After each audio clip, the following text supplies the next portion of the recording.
of ICI Yogyakarta and past deans of ICI Yogyakarta, all respected keynote speakers, all respected paper presenters, and also distinguished faculty higher officers at Institut Seni Indonesia Yogyakarta, as well as vice rectors of ICI Yogyakarta. Also, all the attendees, all reviewers, and all moderators, good morning.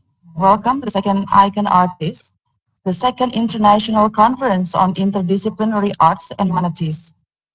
Yesterday, we had the fourth Arta Desa, and today, on November 6th, we have the second International Conference on Interdisciplinary Arts and Humanities.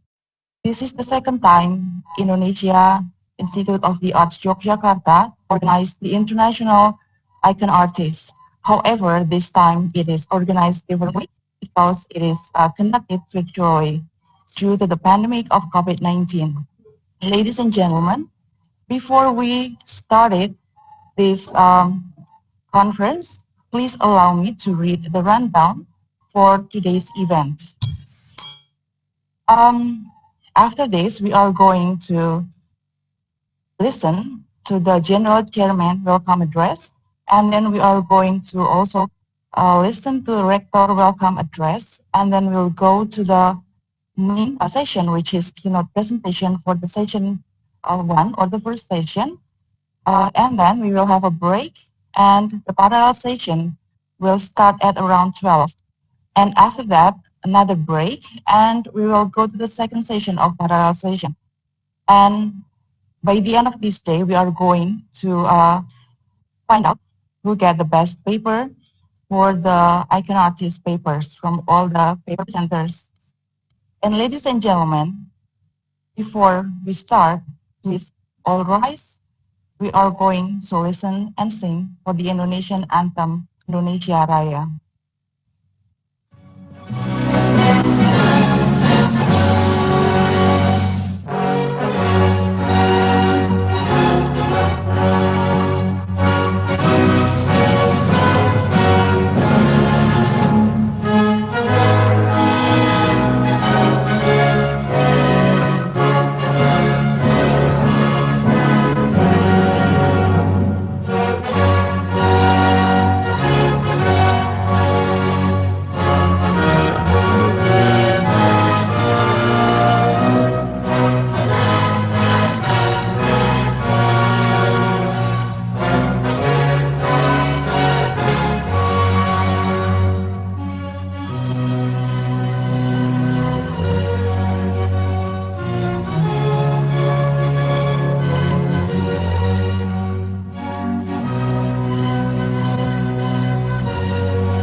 Be seated.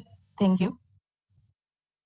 Ladies and gentlemen, please welcome to our General Chairman of this ICONARTIES, Petrus Koperbangsa, for the welcome address.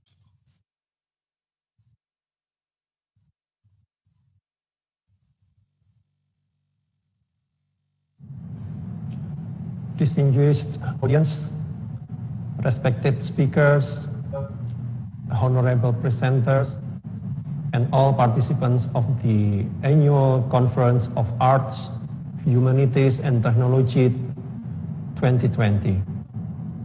Greeting from Yogyakarta. It's an honor for Indonesia Institute of the Arts Yogyakarta to organize the annual Conference of Arts, Humanities and Technology 2020. Due to the current global pandemic issue and the World Health Organization's declaration about the assessment of the risk of spread and impact of coronavirus as a global pandemic, the organizing committee has committed to hold the conference virtually. First of all, I would like to say welcome to our virtual conference. This event is indeed indispensable for scholars, professionals, and academicians to meet and exchange ideas on their multidisciplinary interests related to arts, technology, and humanities, and particularly to discuss the current global challenges in this millennium era. This symposium consists of two conferences: the fourth Art, Craft, and Design in Southeast Asia International Conferences, or ARCA-DESA, and the second international conference on Interdisciplinary Arts and Humanities, or ICONARTIES.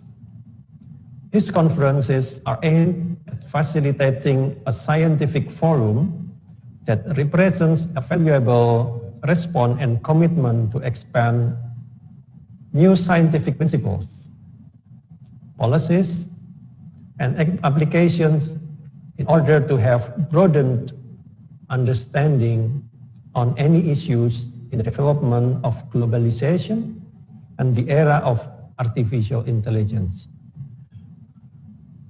The main topic of the fourth Art, Craft, and Design in Southeast Asia International Conference is aesthetic experience and cultural value, the work of art in the age of artificial intelligence. And for the second international conference on interdisciplinary arts and humanities is diversity in arts towards socio-design movement. In responding to the discussion of the issues, we are privileged to have among us the experts from our partner universities. They are Silpakorn University, Thailand, University Teknologi Mara, Malaysia, Technische Universiteit Wien, Austria, Royal Melbourne Institute of Technology, Australia, Hochschule Hannover, Germany, Universitas Sanata Dharma Yogyakarta, Universitas Atmajaya Yogyakarta, and Ideas Lab, which have already been contributing to succeed this academic forum. In this special occasion, on behalf of the Annual Conference of Arts, Humanities and Technology 2020, we would like to express our deepest appreciation to all respected keynote speakers and participants that you, in this difficult situation, are still willing to support us by joining this conference. Thank you to Professor Johan Salim, Dr. Suastiwi, Professor Ruslan Abdul Rahim, Associate Professor Cakapan Vilasineku, Dr. Ulrich Helbig, Professor Julian Godard, Professor Gunnar Spellmeyer, and Professor Amin. Our sincere gratitude goes to you for sharing your exceptional ideas as keynote speakers. Thank you very much to all special participants from various universities and institutions from Indonesia and overseas countries. Outstanding reviewers of both conferences and all parties who have showed the commitment to make this conference successfully. We strongly expect that this academic forum will fruitfully produce important outcomes to develop strategic ways and real solutions in facing up the current global challenges in this millennium era. Thank you.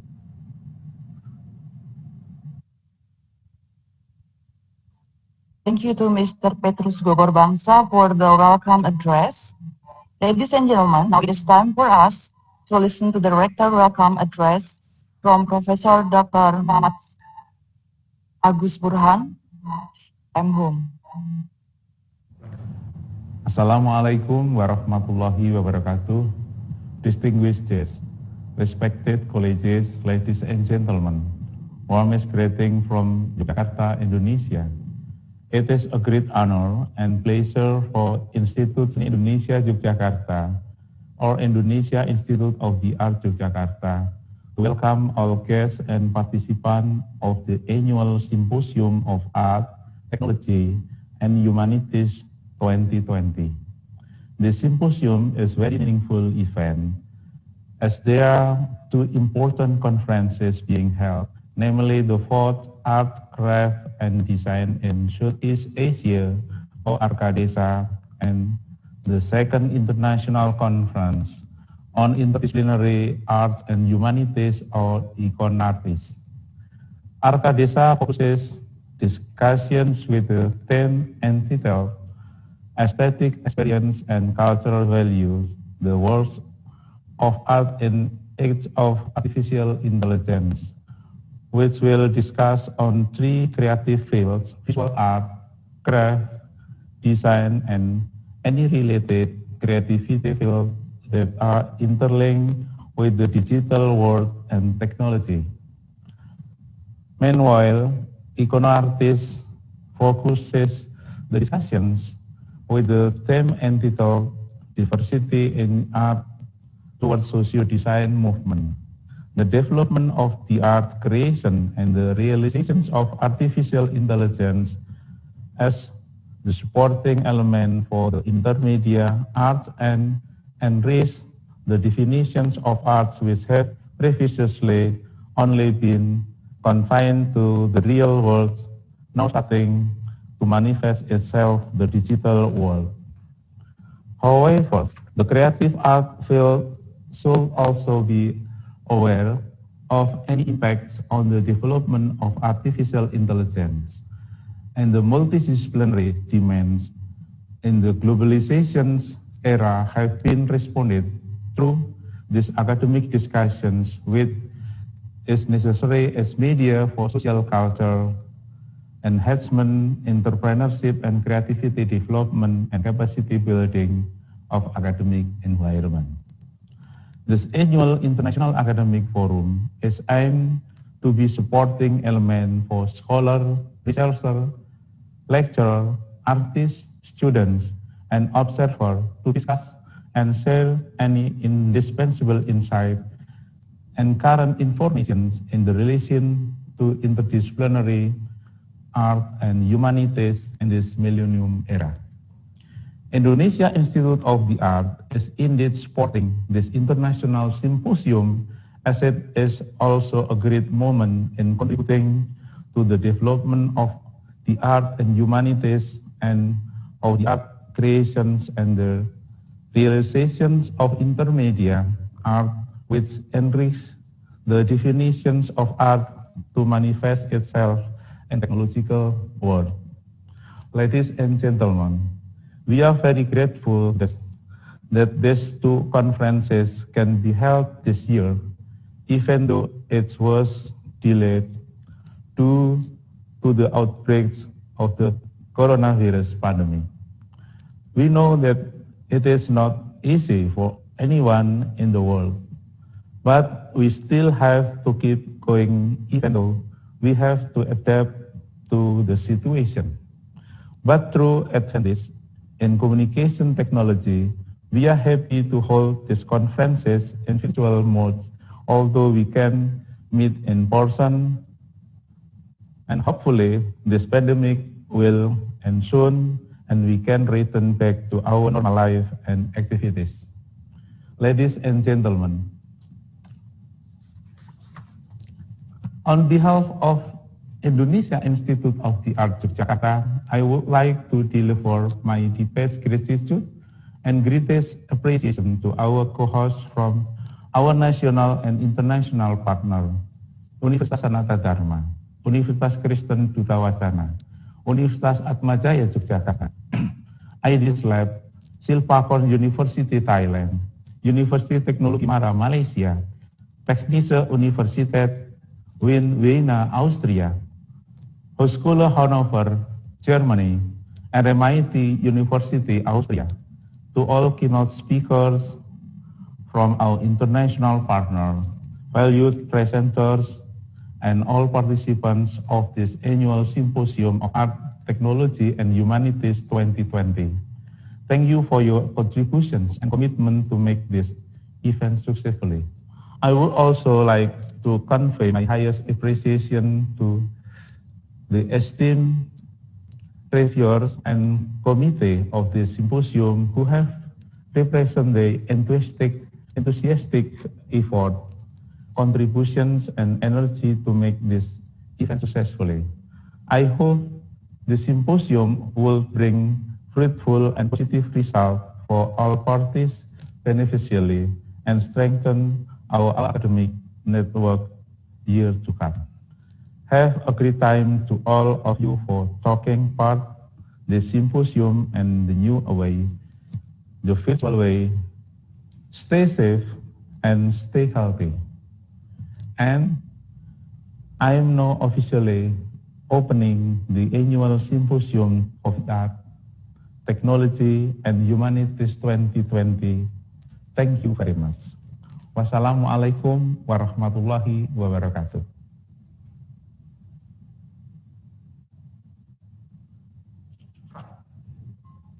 Thank you, Professor Dr. M. Agus Burhan M. for the speech. And it is officially open for the conference today. Ladies and gentlemen, for the first session, we are going to have two keynote speakers. The first one is Professor Johan from Indonesia, from Institut Seni Indonesia, Yogyakarta. And the second one is Professor Godard from RMIT, Australia. And afterwards, and the moderator today will be Dr. Raharja, MSc. And afterwards, we're going to have a break. And please be informed that for today's schedule is a little bit different from yesterday's, because today we are going to start for the parallel session at around 12:30. And then for the first parallel session, it was scheduled for 5 presenters for each room, but however, it is reduced to 4. And for the detailed information, please wait until we have finished with our keynote speaker speech today. Well, ladies and gentlemen, since it is officially opened, I'm going to give this virtual room to Dr. Raharja, MSc.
Thank you very much for the time.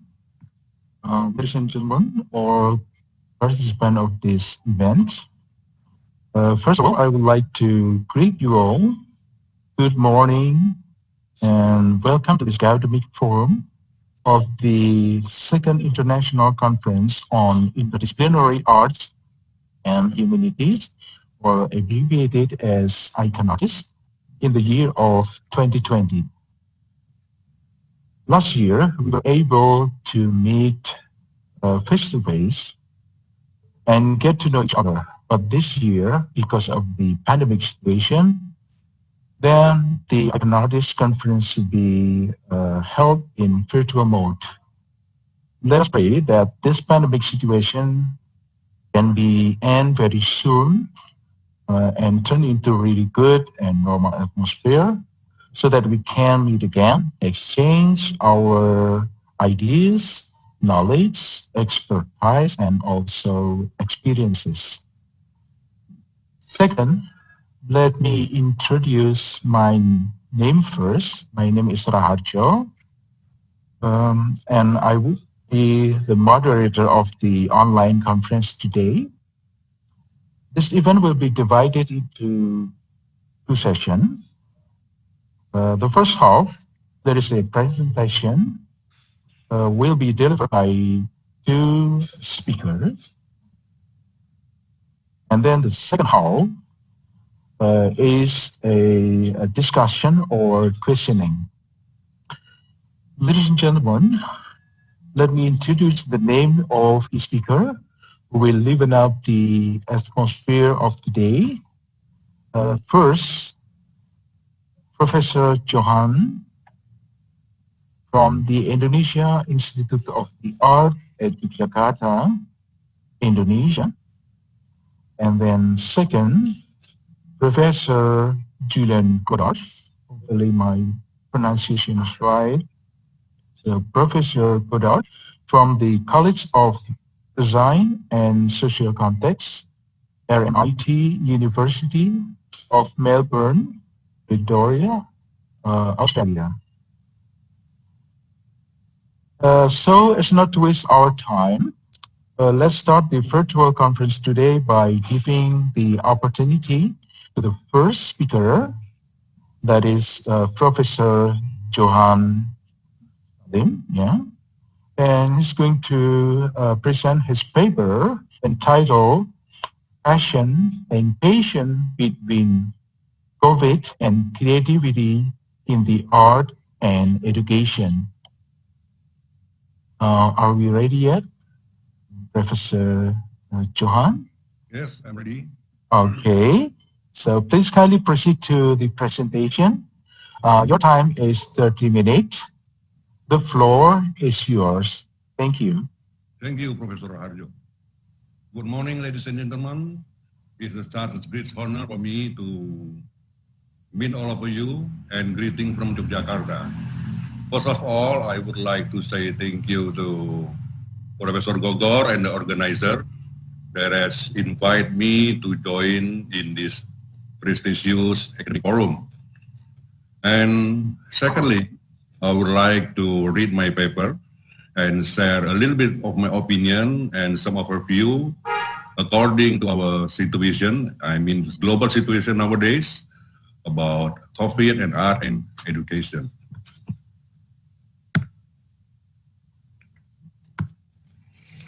And I do believe that all of us do not, all of us should have a big patient and do not want to be a patient in this COVID pandemic. And hopefully all of us still have creativity according to our arts and education all over the world.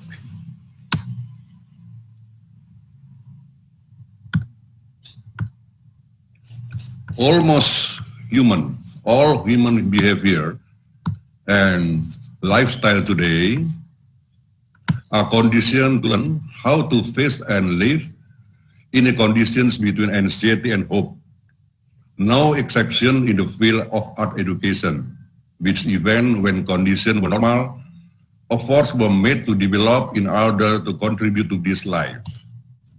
Indeed, the current global situation is closely related to medical problems, which are not yet known, whether natural or man-made, but which certainly has a negative impact on the life of many people. All others undergo change, thoughts, and reinterpretation, which are called the new order or new normal. Even to this day, there is no new global agreement yet as to what is the most appropriate, because whatever change to occur have future impacts and consequences with all of the correlation and causality. Meanwhile, the art field, as well as other non-artistic fields, have also been significantly affected. It is not surprising that many are curious about the condition, including questioning the cause of the spread of biological viruses other than political virus, with an increase in psychological virus too. As we know, that the global COVID-19 pandemic and the quarantine and special distancing measure resulting from it had several consequences for individuals, society, the economy, and public life all around the globe.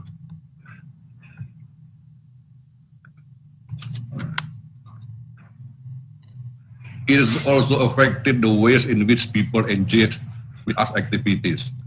While the live performances were no longer possible, creative outbursts from professional musicians and the general public spread virally. Fun and thought-provoking videos proliferated under popular hashtags such as Corona songs, quarantunes, and songs of comfort, while leading opera house, symphony orchestra, bands, and concert venue innovated new format for sharing, recording, and live streaming on digital platform. Although art seems to have cross-cultural universal psychological function, it is conceptualized and practiced very differently across culture. The global use of art to fight the effect of the COVID pandemic, therefore, calls for scientific discussion backed up by high-quality empirical research endeavors on the interaction between psychological mechanism and cultural context. Most of the conference invites academics from all disciplinary backgrounds to join forces to document, investigate, and understand the multitude ways to this global pandemic provides a unique opportunity for ecologically valid observation, large-scale surveys, and controlled experiments on the effect of a generally threatening and destabilizing situation and social quarantine on human behavior within and between cultures.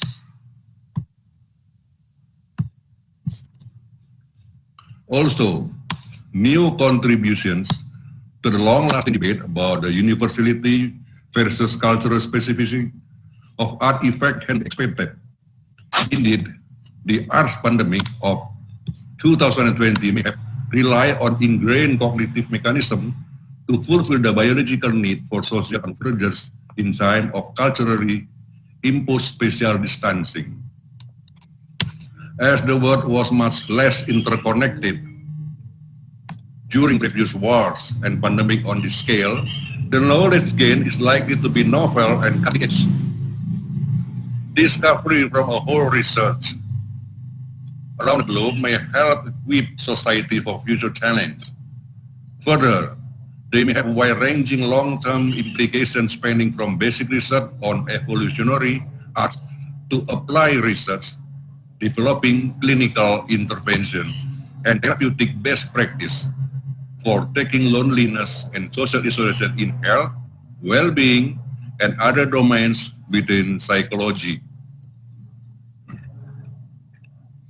Of course, we are convinced that such a multifaceted topic can only be successfully understood if all branches of art research come together. Therefore, contributions are invited from art psychologists, art neuroscientists, art sociologists, ethnomusicologists, art historians, art theorists, art therapists, art data analysis, and other research professionals studying art-related aspects of health and well-being.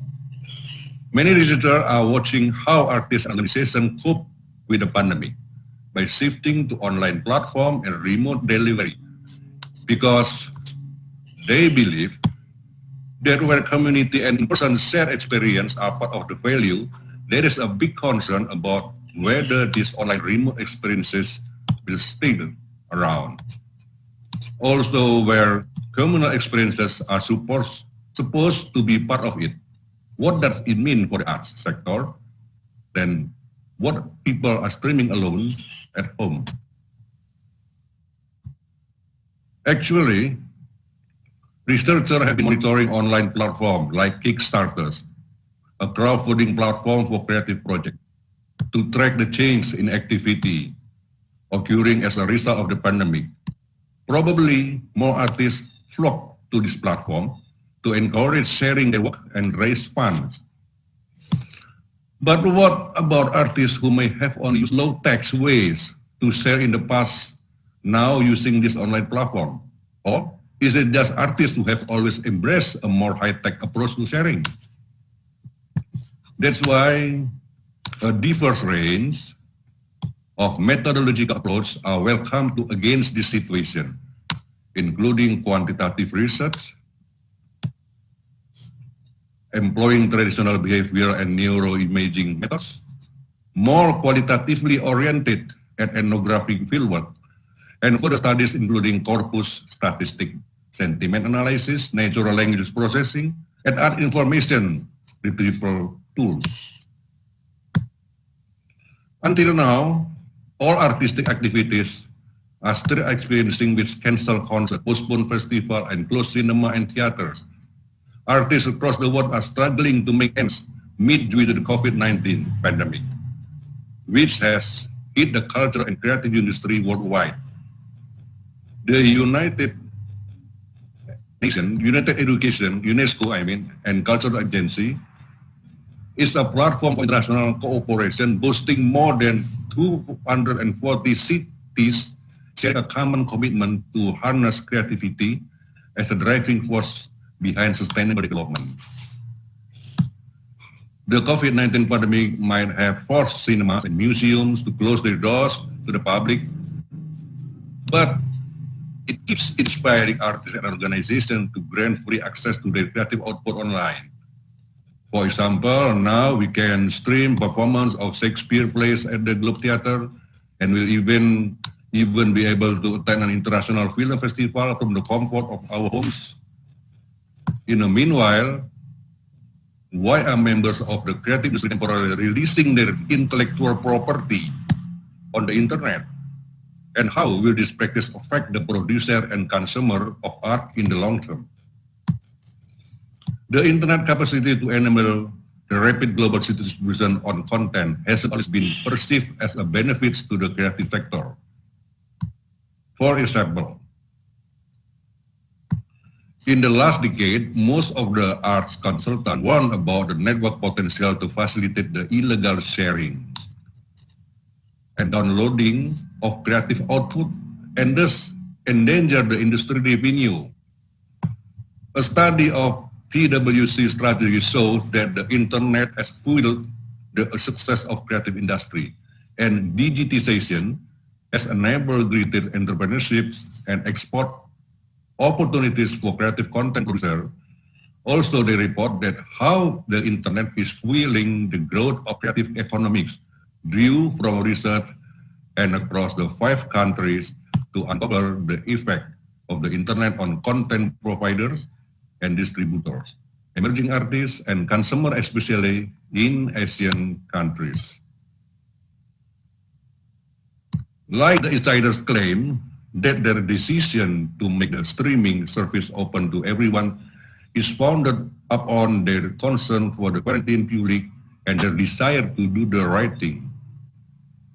Other initiatives such as Global Citizens Together at Home concert aim to encourage viewers to stay indoors while raising resources to support the World Health Organization response to the pandemic. And philanthropy is just one of the many positive effects current trend will have on both the sector and the public, since audiences are likely to try consuming the new types of art to fight boredom during lockdown. The release of free content service as an excellent advertisement, which would enable to the artist or institution to increase their worldwide exposure. The practice will also contribute to the good reputation of the creative person or organization, thus helping them gain more support for the projects in the long term.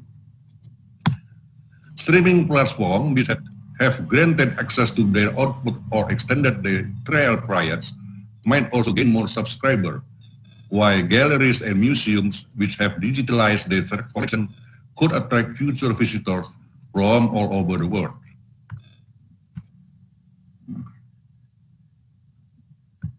As demonstrated by a Norwegian study, show that the consumption of creative content can also contribute to the psychological well-being and life satisfaction of audience, as well as alleviate the anxiety and the depression they might be experiencing during the pandemic.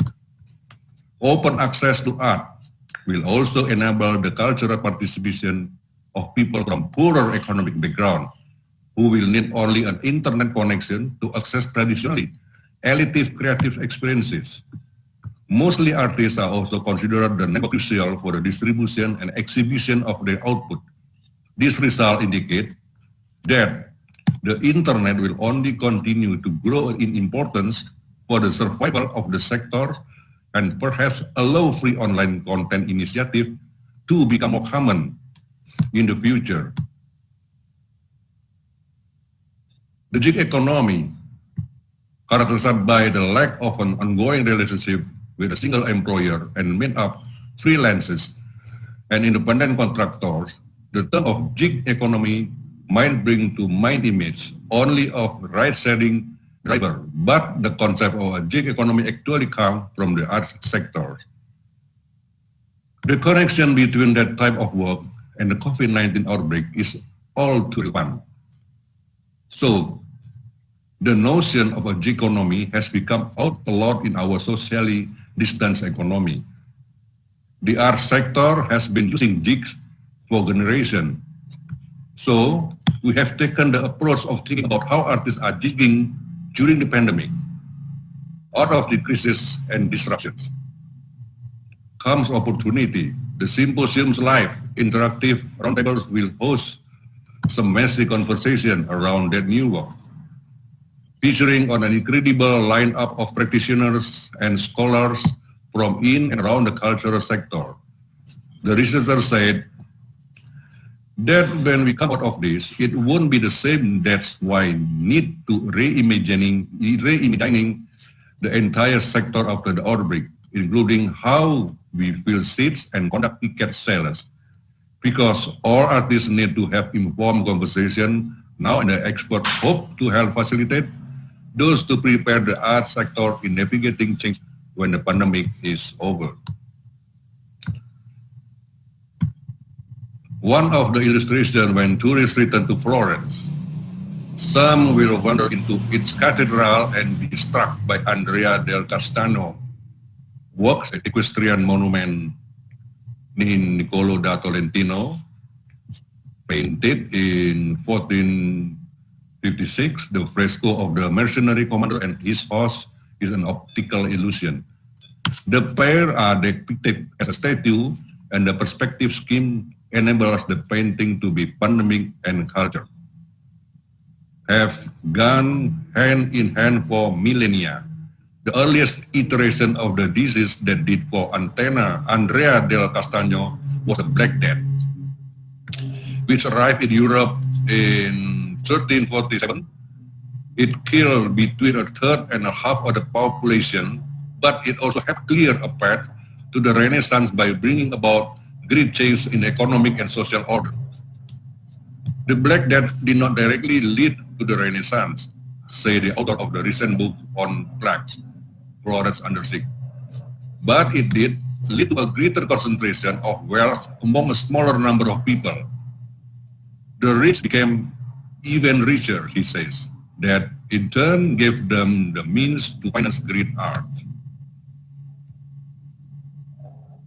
Pandemic shaped creativity in other ways too. Giovanni Boccaccio's, with his book The Decameron in 1353, in which 10 young people swept tails while sheltering from the Black Death, is the best known example. One of the Boccaccio stories was borrowed by William Shakespeare for All Well That Ends Well.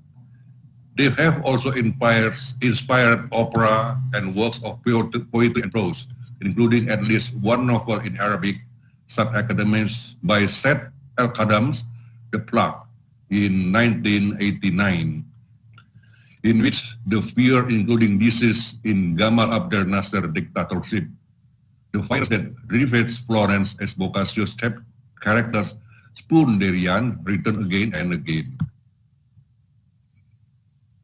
This situation also has contemporary resonance.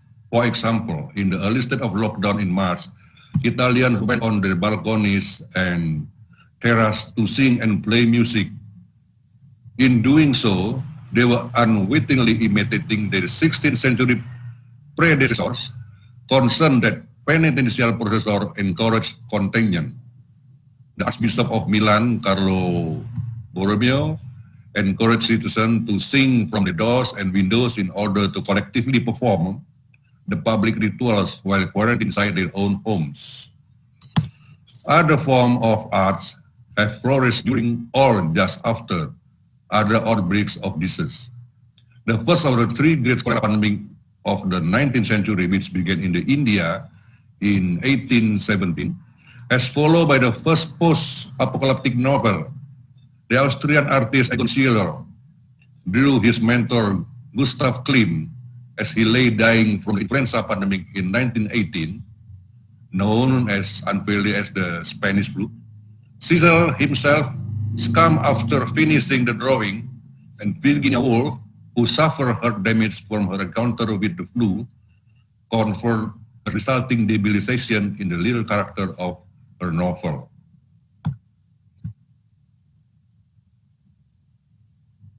What do these forms of art, both modern and older, have in common? Several terms recur.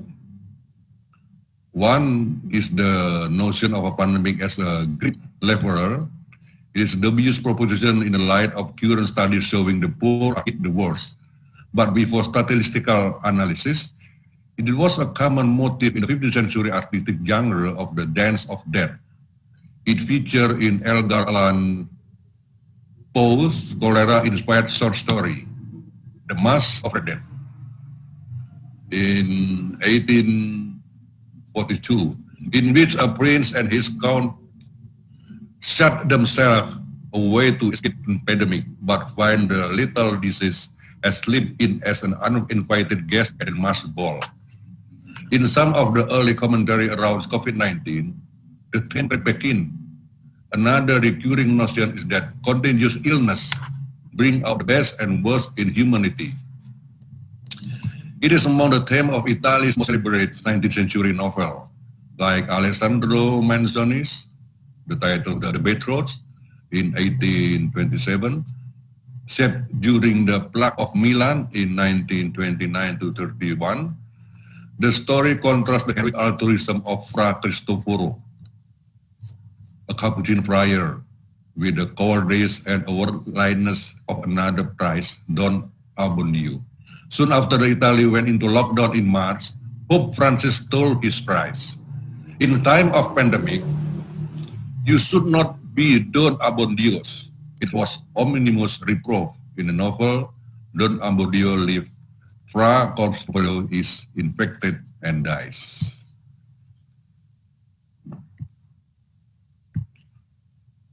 We watch on the television, they're singing together from balconies, watching the live stream on social media, or composing Corona songs. Many of these new forms and repertoire bear witness to an underlying conviction about music's ability to create and maintain social bonds, to show gratitude, to promote public health, and to escape from anxiety, boredom, loneliness, stress, and uncertainty about the future.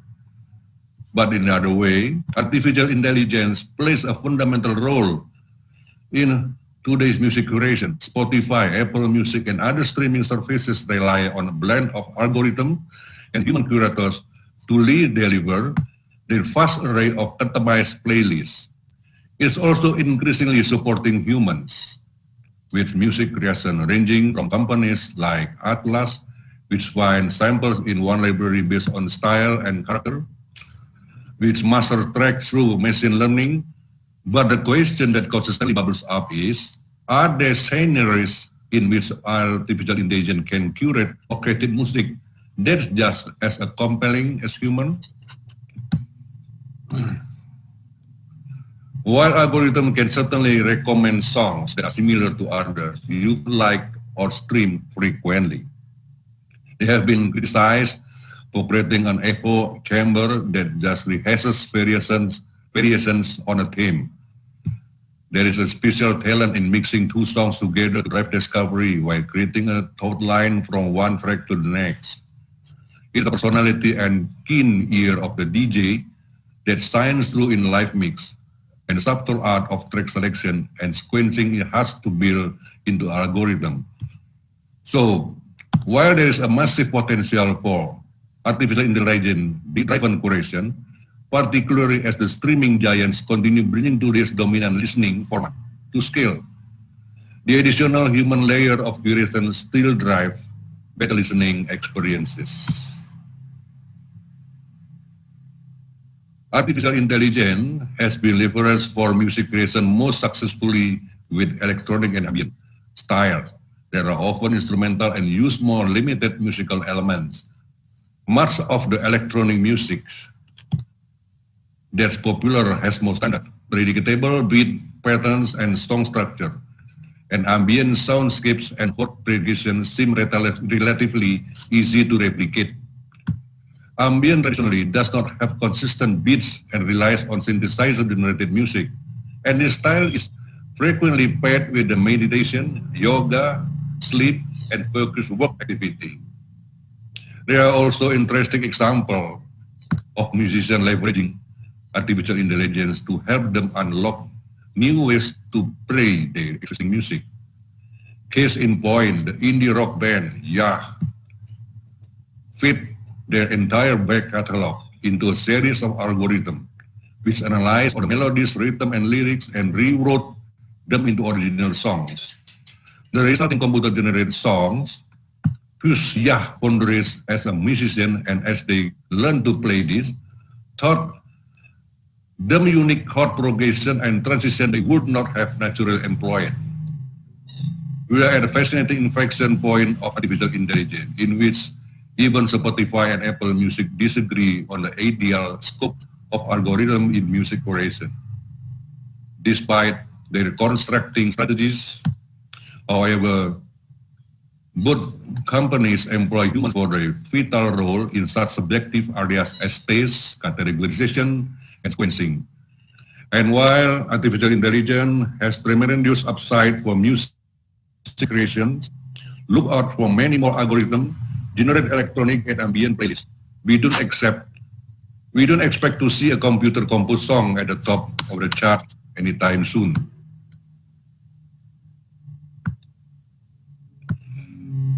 The big winner of the crisis are, and will continue to be, maybe, big tech and big media, big health, big state, and big government, and maybe big greed. Technology is clearly super important now, and over exciting new possibilities to help us with the crisis, but such as online collaboration and remote teamwork, as long as we are mindful of the lure of become superhuman, transcend human limitation, and Silicon Valley, signing singularity traps, I think we can look forward to many exciting innovation in the years to come. We are going deeper down to the rabbit hole of a cool technology every day, and even more dependent on the technology. One thing is for sure, the explosive rise of platform capitalism and the increasingly corrosive dominance of algorithm media must and will be tackled in 2020. Technology regulation will certainly be on top of the agenda for the next few years everywhere, and wise leaders will embrace it. The role of the state and the government in general have exploded during this crisis, and it has become clear that if we can't trust that our leaders and our government officials now know what to do and actually do the right thing, we have emergency situation and tends to get much worse quickly.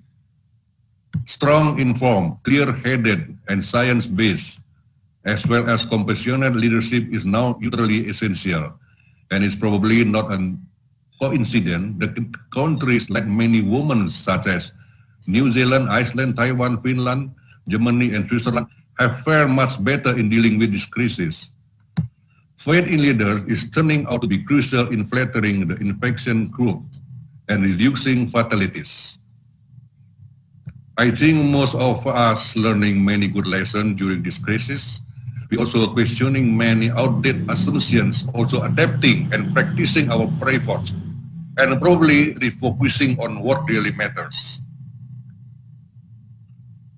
Recently, the situation of pandemic without realizing will reshape education because it has changed now how millions around the globe are educated. The try and error to look for new solutions for education could bring much needed innovation, and given the digital divide, new shift in education approach could widen equality gaps. In matter of big coronavirus has changed how students are educated around the world. Those changes give us a glimpse at how education could change for the better and the worse in the long term. With the coronavirus spreading rapidly across Asia, Europe, the Middle East, and the United States, countries have taken swift and decisive action to mitigate the development of a full-blown pandemic. In the past 2 weeks, there have been multiple announcements suspending attendance at schools and universities. In addition, another 22 countries have announced partial localized closures.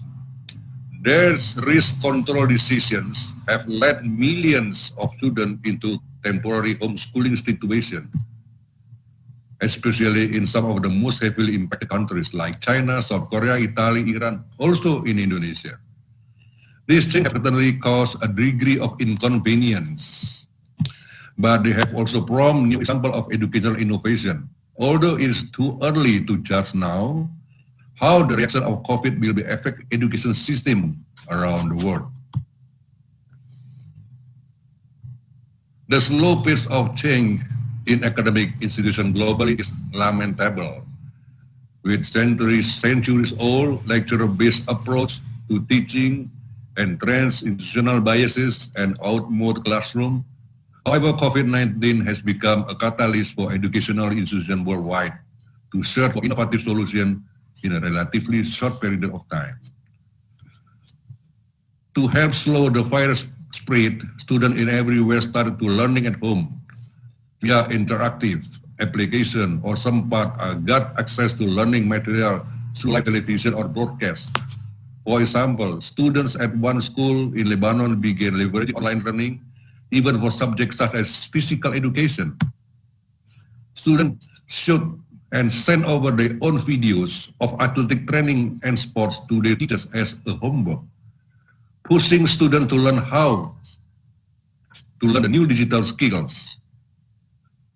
One student's parent remarked, while the sport exercise took a few minutes,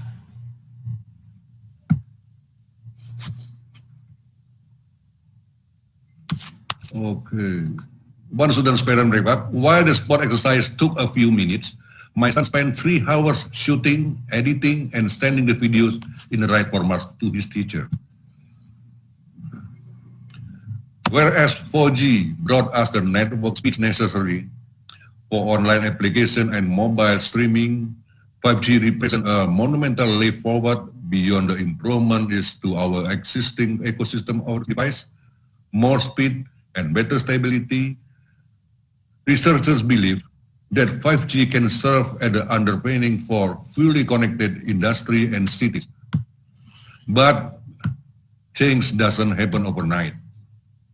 And for us to experience 5G true potential, we need to be patient. In light of this, today infographic from Rector visualize the forecast impact of 5G to help us identify the countries, industry that will most effectively leverage its power. With 5G technology becoming more prevalent in countries such as China, US, and Japan, we will see learners and solution providers are truly embracing the learning anywhere, anytime concept of the digital education in a range of formats. Traditional in-person classroom learning will be complemented with new learning modalities, from live broadcasts to educational influencer to virtual reality experience. Learning could become a habit that is integrated into daily routines, a true lifestyle.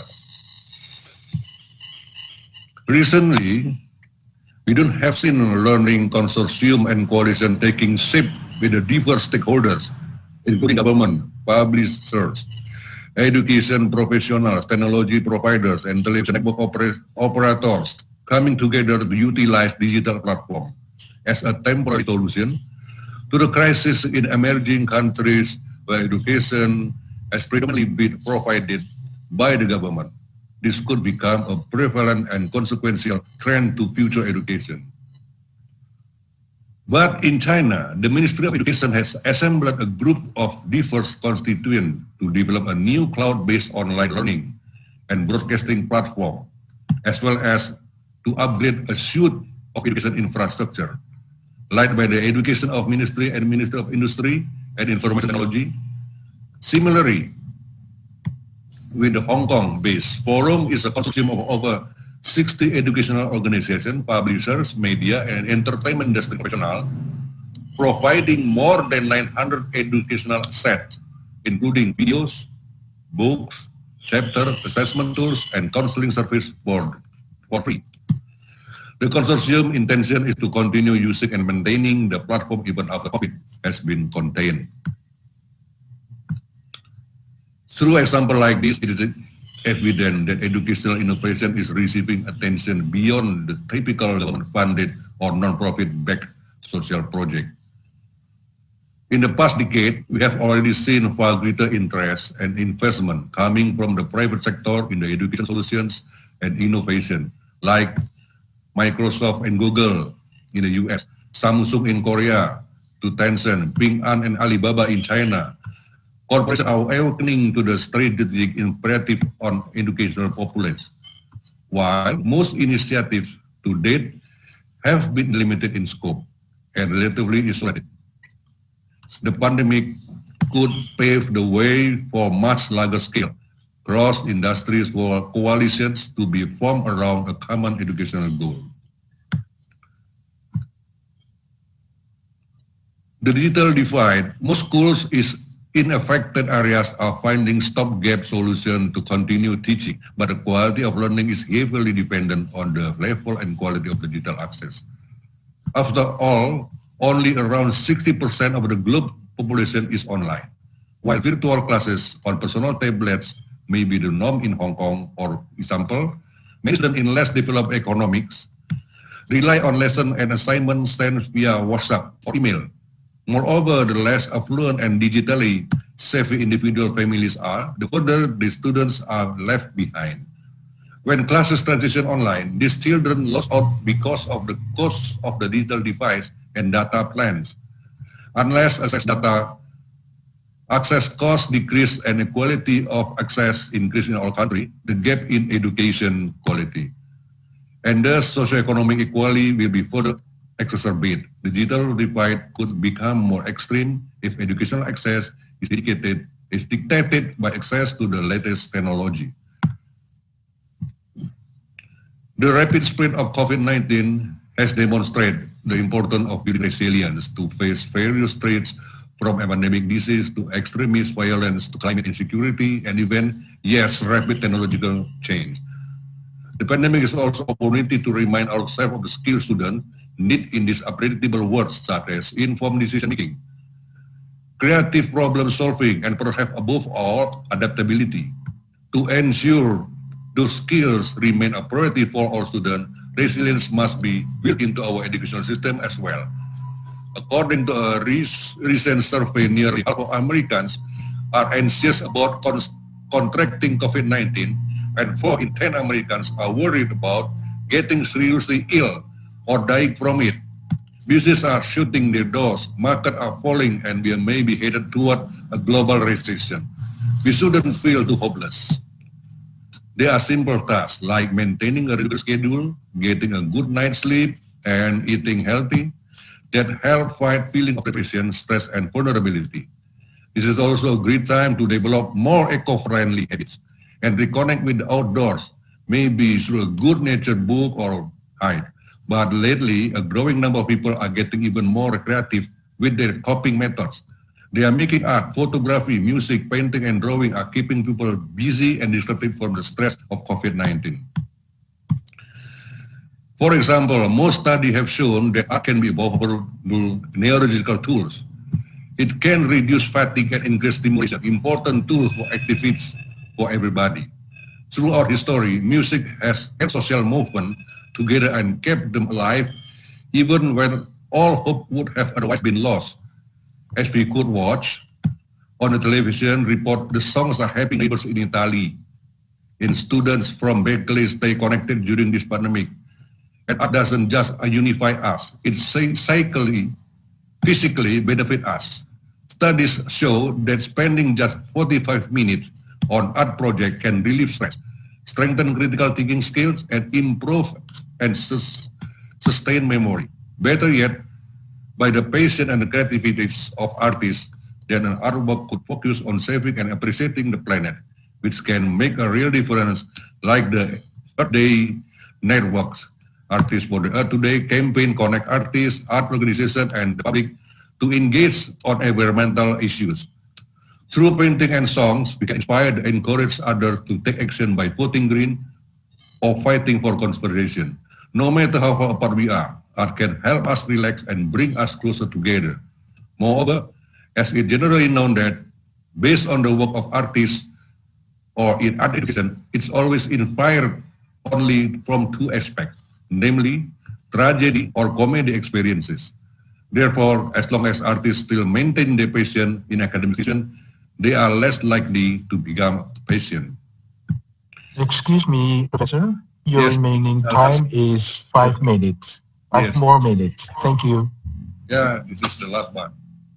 So, recently, I think we must use the art to combat stress. So, this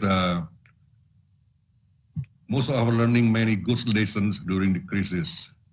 We also questioning many outdated assumptions, also adapting and practicing our pivot and probably refocusing on what really matters. Thank you. Back to Professor Raharjo.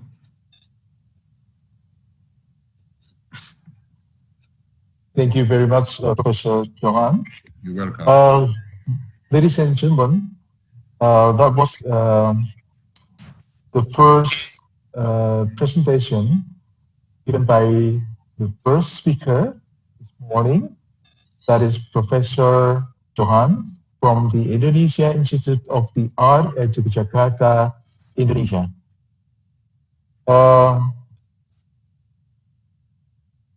The topic was very interesting, and we got lots of information. I mean, lots. Yeah. So there are problems that have been conveyed. Maybe we can find them around our environment. There may be some similarities, or maybe a very contrasting condition is found. On behalf of the organizing committee of the second ICONARTIES, I would like to express my deepest gratitude to Professor Johan for the presentation of this paper. And once again, let us give a big round of applause as our appreciation to the first speaker. Thank you. Ladies and gentlemen, next we will go through the second exposure. I will invite Professor Godard. Hopefully my pronunciation is right. Professor Godard from the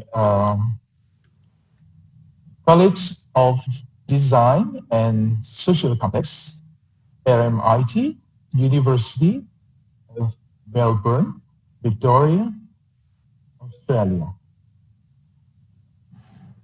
Professor Godard will present his paper entitled Radical Materialism, Antecedents, Practice in Art, Craft, and Design and Engagement. Professor Godard, are you ready? Yes, I am. Thank you very much. Can you hear me okay? Yeah, right. Yeah, it's so clear, Professor. Thank you very much. Yeah, your time is 30 minutes and the floor is yours. Thank you. Okay, well, thank you very much.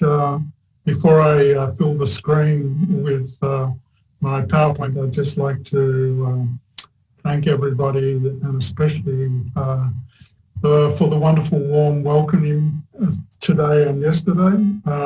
It's a great privilege to be part of ICONARTIES and also for Arcade, which I think are both wonderful forums and institutions to bring us all together from this larger part of the world. I'd also just like to say that this paper is, hopefully it will be just 30 minutes. I'll try to keep it short. But it will be in two parts. The first part is a bit Eurocentric, but the second part I'll be looking at the work of Tisna Sanjaya, an artist I think many of you will probably know from Bandung. The paper is quite speculative and imaginative, at least for me it is. Maybe because I'm a conservative person, but it seems a little bit crazy. But some of the ideas in this paper are quite, imaginative, and I'm exploring experimental ideas around materialism.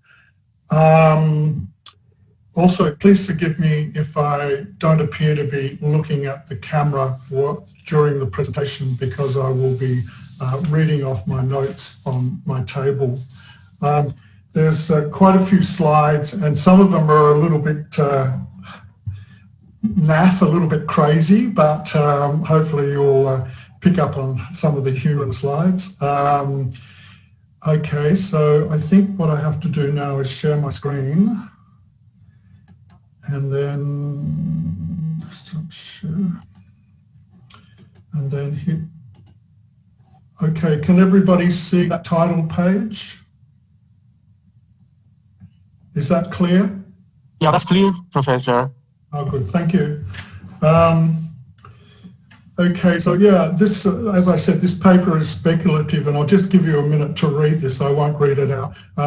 The paper is about the relationship between materialism and especially three European American philosophical movements: pragmatism, Epicureanism, a very old, very, very old European Greek philosophical school, and I don't know if you would call new materialism, which has emerged in the last 20 years of philosophy, as such yet, but it's definitely just starting to have the weight of a contemporary philosophy, and is radically affecting the way that we think about the way that we operate in the world, as you'll see.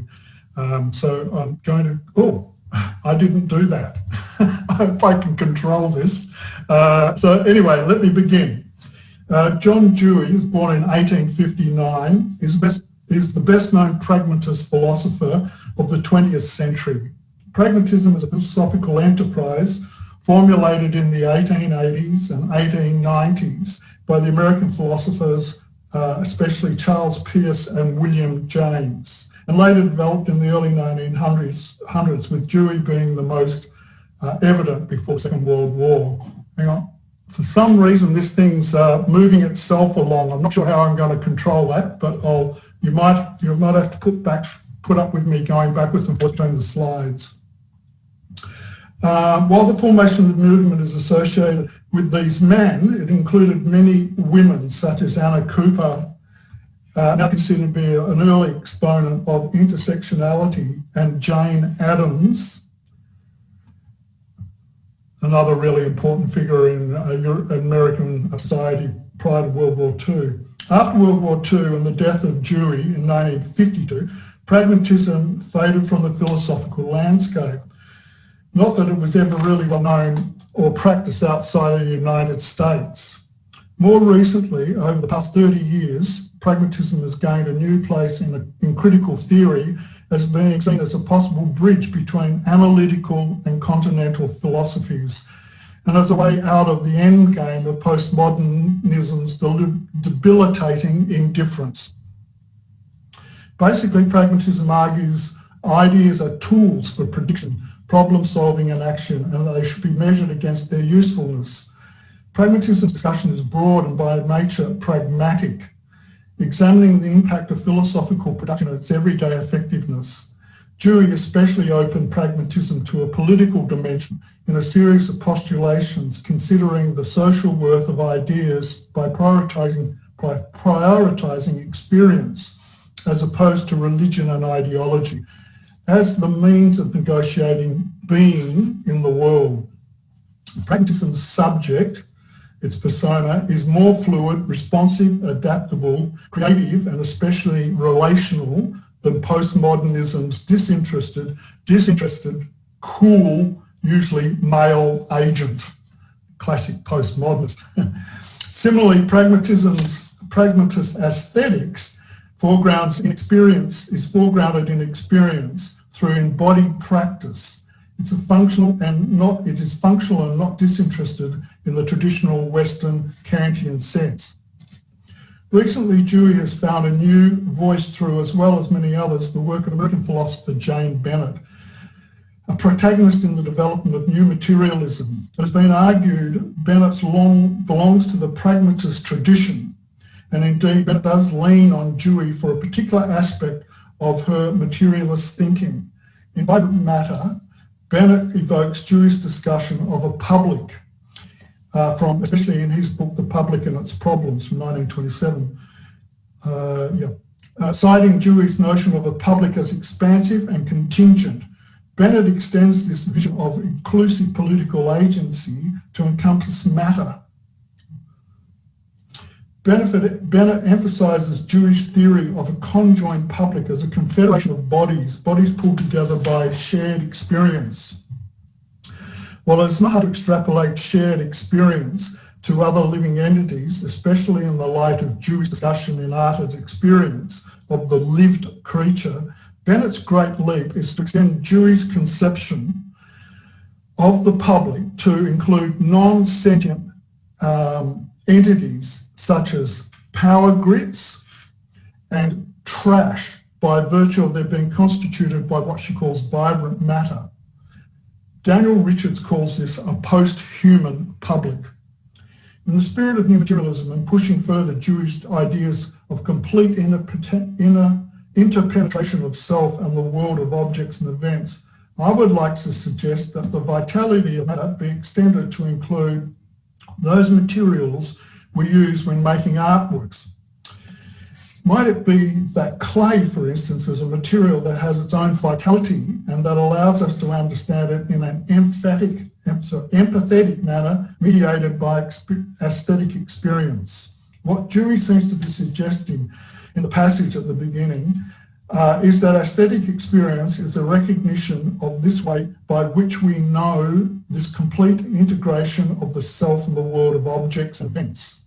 What is wonderful about this idea is that it is not just an empathetic relation with material, but also an event by which this empathy is fostered. For Dewey, aesthetics is a doing word. Lived aesthetic experience is relatively easy to understand when speaking of human relations with the world. But what of innate and non-sentient material? Is it capable of being in an aesthetic experience?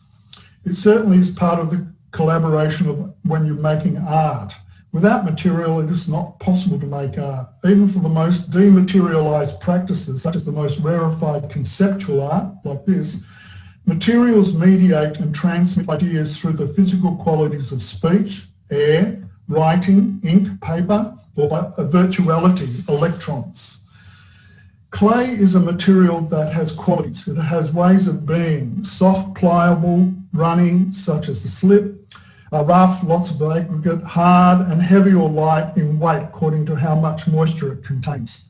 Similarly, metal, wood and paint all have qualities that allow certain types of relationships and possibilities with a maker while denying others. The understanding and knowledge of these qualities and what they allow is the basis of craft practices, integral to making most forms of art and also central to design. Working with these materials, any material, requires a knowing that will allow an interrelationship by which something is made or comes about. I would like to call these qualities that materials possess inclinations, a natural tendency or disposition to act in a particular manner. As a material, clay allows us to do certain things with it. It can be moulded, thrown, cast, fired, and so on. It has a set of inclinations.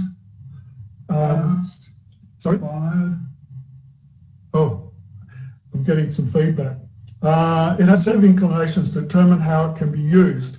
These inclinations are inherent in clay and not brought to it. It is its character, its nature. If we suspend our usual manner of knowing clay as a dumb material or object and acknowledge these tendencies and persist in a practice with clay, after years of working with the material, a knowledge of what it builds to a point, this becomes an intimacy, an affinity and a rapport is established between the maker and the material. In Vibrant Matter, Bennett recounts how what she calls thing power is in part due to an experience she had on a sunny Tuesday morning in Baltimore in the US. She speaks about coming across a storm drain which contained a mix of debris.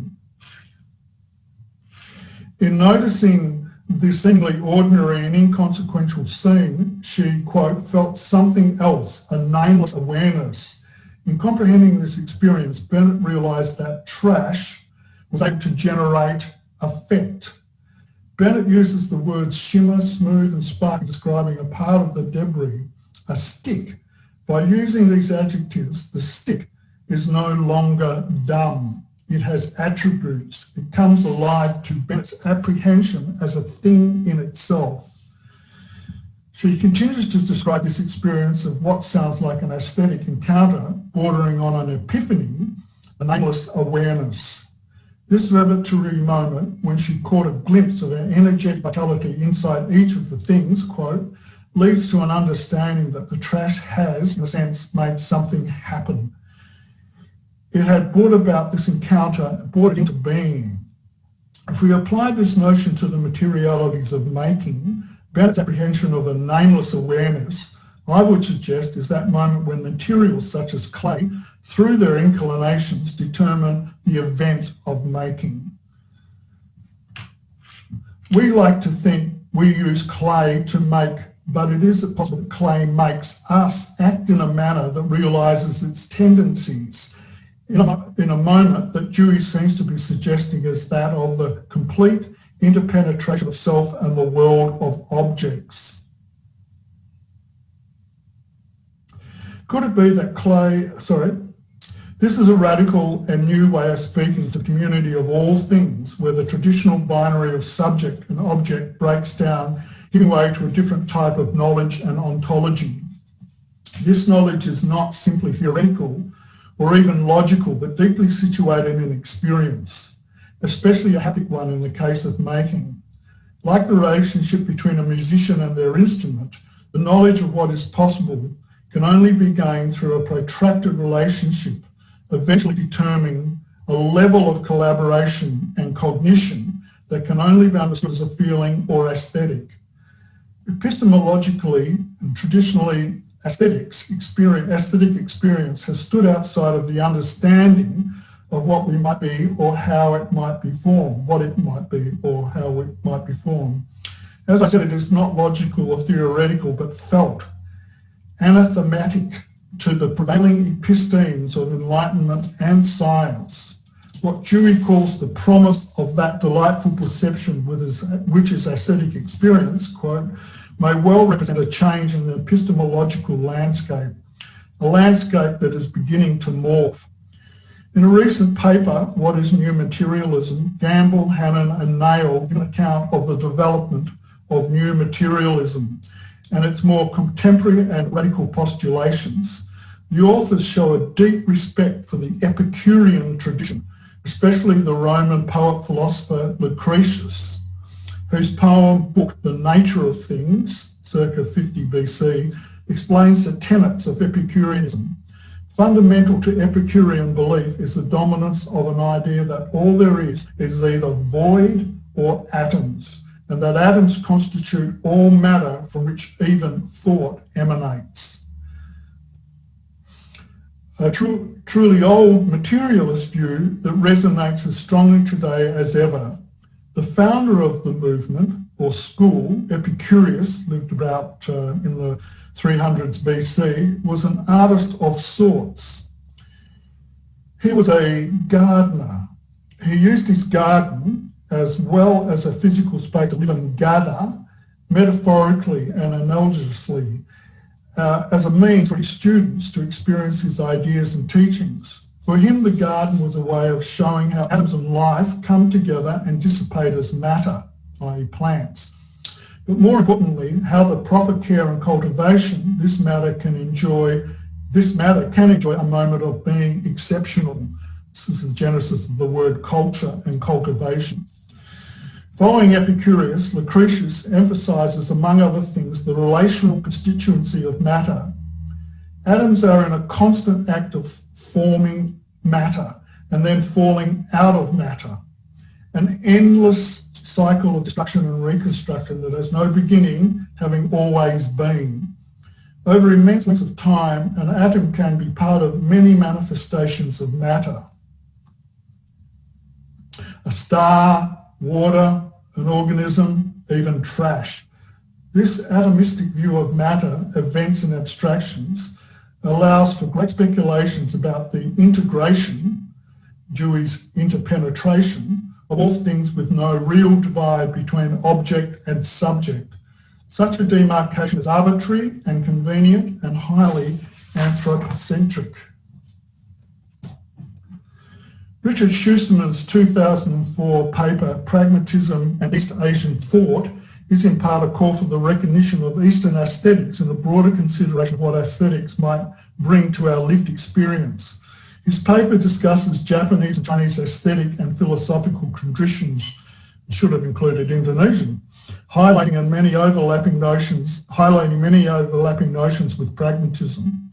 In the spirit of his initiative and the expanded thought of an atomist or Epicurean explanation of matter, I would like to push this discussion further to consider possibility that Dewey's ideas of interpenetration of matter might be a model for what I call empathetic materialism, by which the relationship between artist, craftsperson and the live materials they work with is one of unicity, devoid of any distinction between subject and object, subject being the artist, craftsperson, and object the material, one in which material is alive to exchange, community and purpose. So back to clay.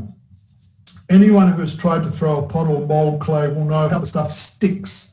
It gets into the pores of your skin and has to be washed off. The border between clay and the skin is hard to determine. As at a molecular level, the clay occupies space within our skin, binding and bonding. That's the sticky bit. At that level, the skin and clay are conjoint, occupying the same space. Here the relationship between object and subject breaks down as the stuff of clay joins the stuff of skin. Our bodies are in a constant play of absorbing and expressing material. For instance, the gases we breathe in and out, at one moment outside and then next inside our bodies. Atoms of oxygen move into and out of us constantly, as do so many other chemicals needed to sustain life. An extreme example of this is things that we touch that can poison us. Mercury is poisonous to the touch by virtue of it penetrating intact skin, as is nicotine, arsenic, PCBs and even white spirits. Skin is highly absorbent and porous, so one can speculate that when you are working with clay, there is a thin layer where the clay and the skin are interdeterminate. The space is an anomalous zone, not one thing or the other, both clay and skin at the same time. This intimacy between body and material might be, in a small sense, what that moment of Dewey's interpenetration of self and the world of objects. If we couple this relationship between material and body with the live qualities of materials and matter body, and with the live qualities of materials, their inclinations, could the clay be a partner or a live participant in the act of making? Might the act of making be a collaboration of subject and object conjoined in an act of intimacy? Intimacy understood and experienced not only as touch, but as a fusion of vitalities, comprehended as a nameless awareness, to use Bennett's term. Might it be an aesthetic experience? This is what is so special about art. When you are doing it, you are in it, no longer a determining observer, but the thing itself, an act, a moment, and an event. As a practice, making is, in this sense, a kind of meditation. Free from thought, is like a small epiphany, an unnameable awareness, a connection to a sense of being that is not grounded but elevated, multidimensional, and without a sense of time. Currently, the pedagogy of art and design and craft, to a large degree, is dominated by the production of meaning. Students are expected to learn how to and then make meaning. Meaning which is usually highly subjective and more often than not narrative and political. Conversely, aesthetics has become a minor player in contemporary arts education. The demise of aesthetics discourse in arts education is a shame, as it denies students access to a deeper dialogue with making based in the experience we have as living creatures with the world. An experience we may well share with other entities, such as the materials we use to make art. Epicureanism, pragmatism, and new materialism do share a diminution of the dominance of the subject, the person, in constructing our relations with the world. Instead, all talk to an exchange with the world which is not separate and discrete, but deeply embedded in an awareness of a holistic and conjoined experience. Dewey's words, because the experience is the fulfillment of an organism in its struggles and achievements in the world of things, it is art in germ. Even in its most rudimentary forms, it contains the promise of that delightful perception which is aesthetic experience. Let's go back. These words are in a manner a call for the capability of such experience to be the basis of all arts education. So what does any of this have to do with art, craft and design? Everything, because art, craft and design are all dependent on making with materials, matter. And the moment this making happens, a world, I would argue, is open to an aesthetic doing, the kind of experience I speak about above. In teasing out how this can happen in a meaningful and consequential manner, I would like to discuss the art practice of Dr. Tisna Sanjaya, someone I'm sure is familiar to many of you as an artist, but also, of course, as a PhD graduate from ICI. So I'm going to try and show this video now. So wish me luck, and hopefully you'll be able to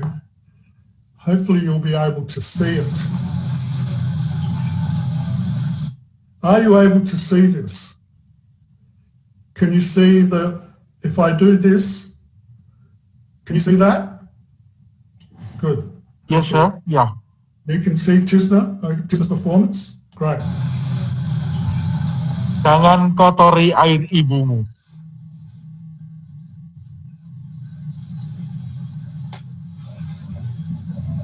It's only short.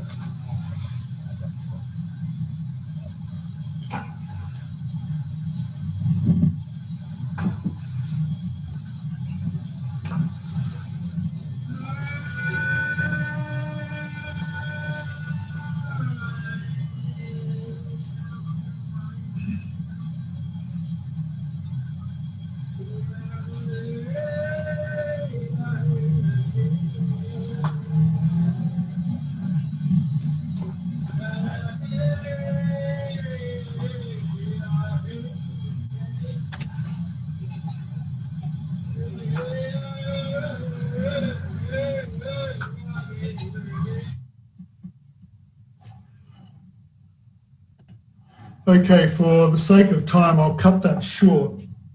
Bandung-based artist Tisna Sanjaya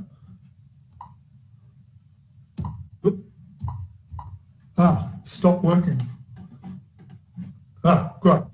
Bandung-based artist Tisna Sanjaya is known widely for his painting performances, installations, printmaking and videos, and his television program Kabayan Nian Turuk Sharp Criticism, in which he employs a myriad of materials including mud, sticks, rice flour, and so on and so on. Much of his artwork is orientated to a critique of the manner in which nature has been degraded by forces of modernist consumerist society, and how the environment can be rejuvenated through social interventions. This is based on a deep respect for nature as a living entity in line with his Sudanese heritage. The principal material Tisna uses in the performance we just watched is water, mother's water. Mother being not only figurative as per the Ibu in the video, but also uses a metaphor for nature. Mother as nature, nature as mother. While the river in which Tisna stands in Bandung is polluted, full of rubbish and chemicals, its water is still alive with the richness of nature's being, a part of a living ecosystem that has become polluted through the excesses of capitalism's mistreatment and exploitation of nature in the pursuit of profit. As a result of such neglect, humans have lost balance with nature. The water is used to clean and wash away all sorts of corruption and pollution, while at the same time evoking age-old understandings of the benefit of respectfulness. The water, mother water, as used in the title, can also speak to the amniotic waters that break before a woman gives birth, mother being the source of life. The water has a life force. In this sense, the water in the performance is a live entity. It has vitality, akin to that vitality discussed by Bennett and of new materialism, where matter is empowered through agency and its potential to connect to, instead of in a duality with, human presence. And ipso facto, it also has the possibility of communion with all and everything. If this is so, the water has the possibility to form a whole with all the elements belonging to our universe. I think there's a term in Indonesian, Malik Alam Semesta, that sort of describes that. The water is a living agent of everything else. Let's call that nature, able to restore some of the balance needed for a life of harmony. Pak Tisna's work moves towards restoring this harmony with nature, socially and spiritually. Balance is needed to restore proper order in an individual and in all communities, including even those that have no human presence, such as a forest, an ecosystem or environment. Balance is a central tenet of Epicureanism, achieved through a practice of prudent living. Epicureans look to this balance in life. Just about finished. Much of Tisna's work is performative, displaying relations with material as the stuff of making. While the materials he chooses to work with can carry symbolic value and meaning, they can also be what they are in their most obvious sense, matter. The materiality is their expression of their character as matter. When working with water and other materials, Tisna, like all makers when making art or craft, is an aesthetic experience that determines the way the performance will play out. Tisna's multifaceted project is made through collaboration with people and materials, using art and goodwill to build a new set of possibilities. That is what art can do. While Pak Tisna's art is action as political and environmental activism, community engagement and reconstruction, and speaks to the necessity of proper spiritual values, ultimately his message is that of peace through art. Tisna makes art for peace, transformation and healing. Currently, the pedagogy of art, craft and design needs to be reassessed. I would like to suggest a radical shift in art's pedagogy, a move to doing aesthetics in all its nuances as a way of locating art's practices in the lived experience of being, especially its relationships with nature, community, and an expanded notion of subjecthood. Thank you. I hope you heard that. Yeah. Thank you very much. Yeah.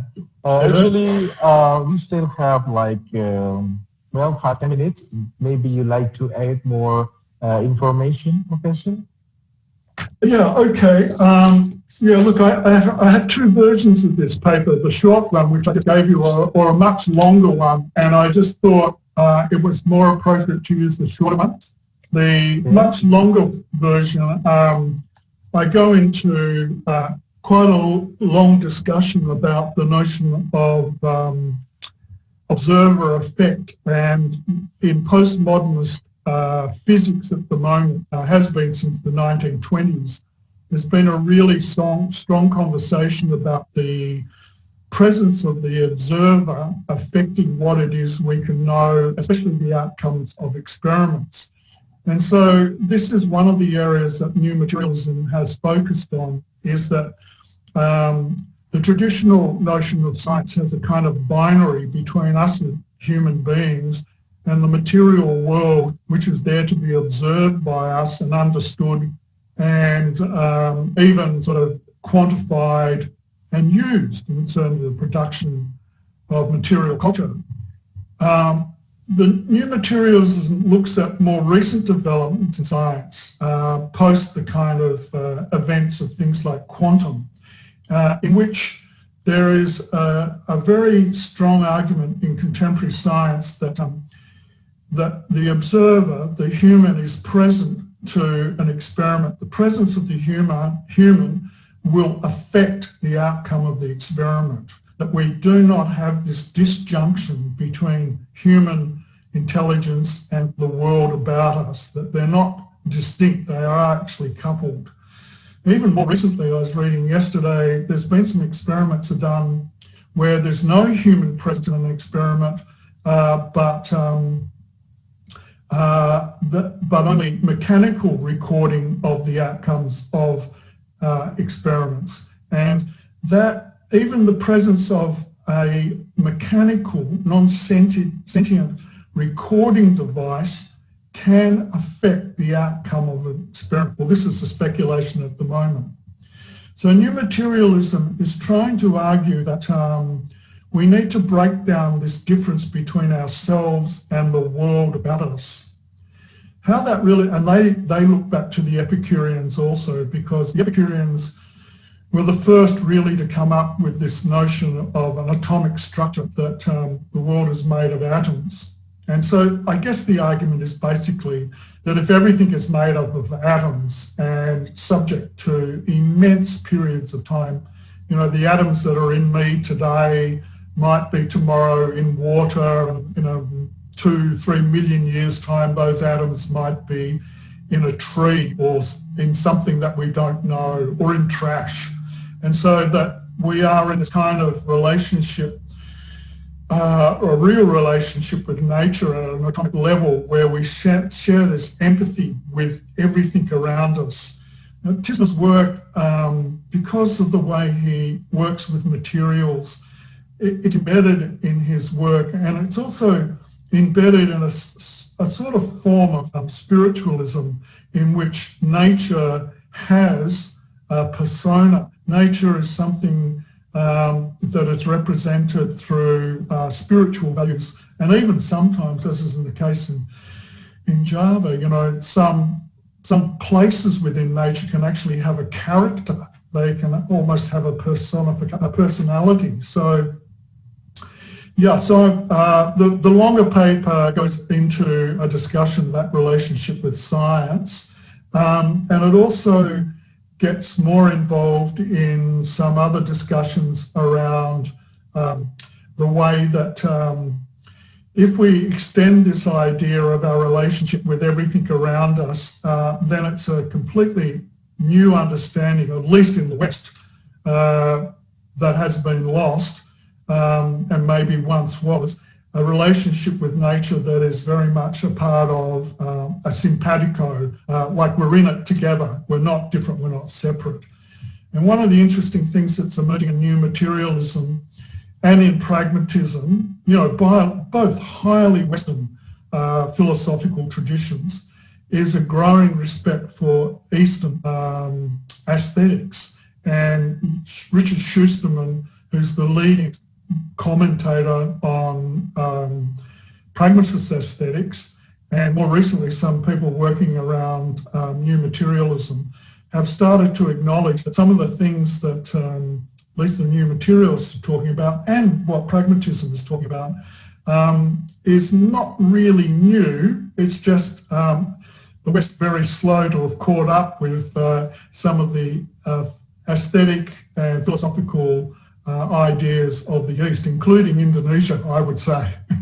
And so the longer paper goes into those things at length, but it was too long. It would have been over an hour.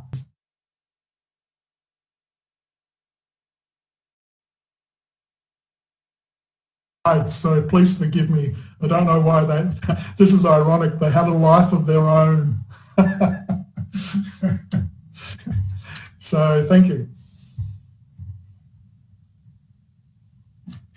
Thank you very much, Professor Godard.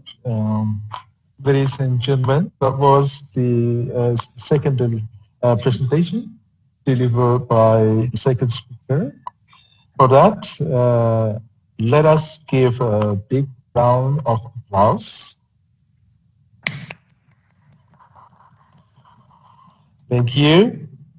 The second topic is very interesting to follow, and has so many opportunities to be researched.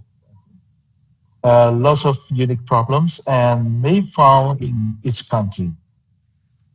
Okay, so let me read my little notes as the conclusion of this paper, that material are alive. Again, the material are alive, and in making art, we should work with material to realize this aliveness. The aliveness is inherent in their vitality and their being a part of everything that also includes human. Aesthetic experience is the awareness of this relationship. Okay, so once again, let's give a big applause to Professor Julian Godard from College of Design of Social Context at MIT, University of Melbourne, Victoria, Australia. Thank you, Professor. Thank you.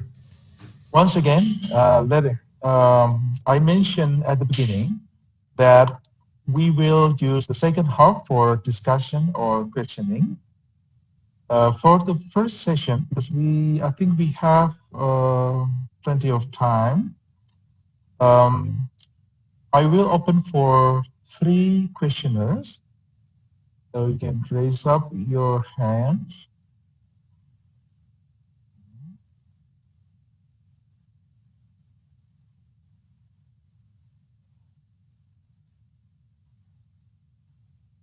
Is there any question?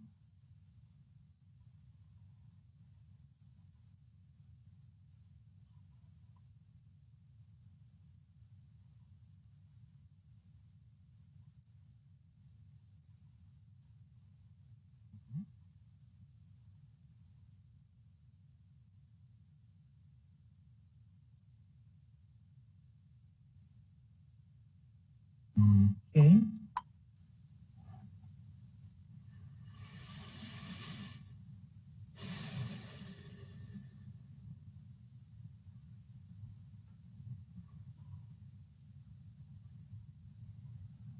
Okay, we still have plenty of time. Maybe Professor Johan would like to add more information, please. Yeah, we have plenty of time. Yeah, I think in my opinion that, as I mentioned before, that we are, even as an artist or educator, I think we should be more, improve our patience in our field, because I think patience is big deal to fight this COVID situation. And that's why I suggest that we must, or we should also creative, even in artwork or in seminar or in discussion, everything. So to fight this situation, we must always creative. I think, Mr. Rajo. Okay, so thank you very much. We are still waiting for questioners. Yeah, we will open for 3 questioners for the first session. Can I just comment on something that Professor Johan spoke about? Please, sir. I very much liked his paper, and especially the way he spoke about the possibility of art to help us deal with COVID. Here in Melbourne, we've just been through 4 months of very hard lockdown, and it seems to have worked, and we're just now coming out of the lockdown. But during that period, we had to reinvent many of the ways that we teach students, because it all had to be done online. And while some of us have had experience doing that, others of us hadn't. And interestingly, what's come out of it are lots of innovative and new ways of teaching in the future. And one of the realizations has been that we can open up our teaching to so many more people than from all around the world. So we are able to share knowledge now in a way that we were probably able to before COVID, but we didn't practice it. And so I really appreciated some of the positive things that Professor Johan said about the internet and dealing with COVID. But on a more personal level, what really resonated with me was how he spoke to the need or the possibility of art as a personal experience to deal with well-being. So I and my partner, we're lucky enough to have a small studio and a small garden. And because we've had to stay inside basically all the time except for 1 hour to be allowed to exercise, that studio and garden have been a fantastic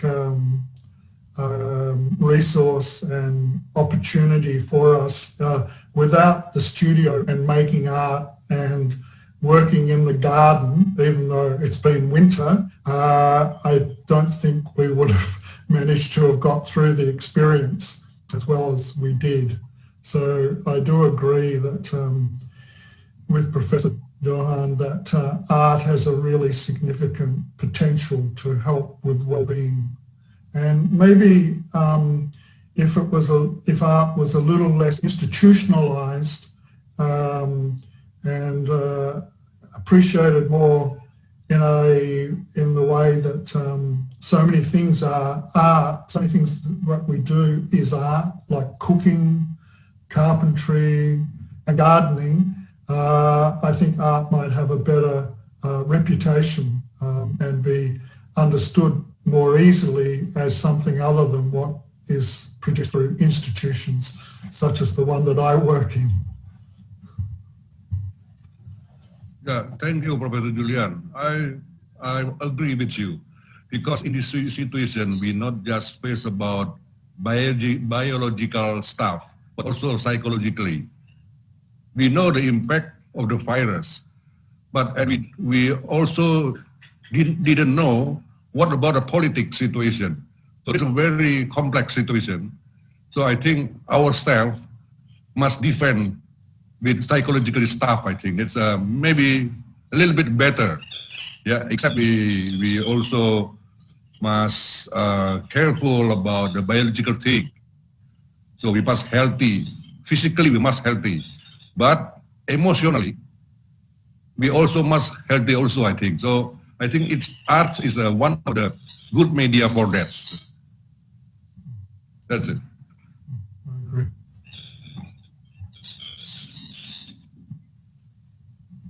Yeah, thank you, Professor Johan. Yeah.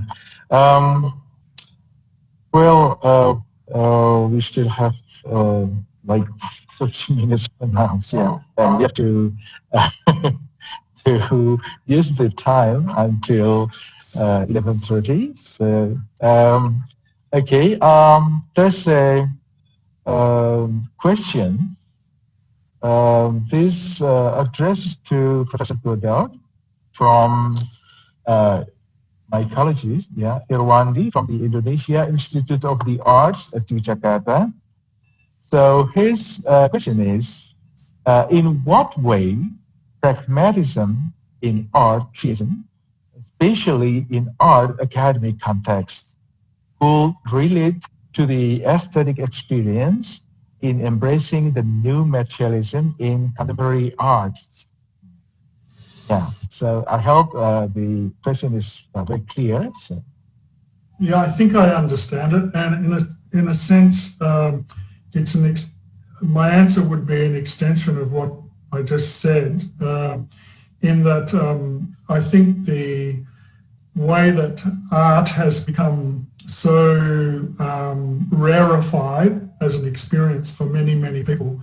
You know, art is something that maybe you find in a museum or in a gallery, but the act of making art, anybody can make art, right?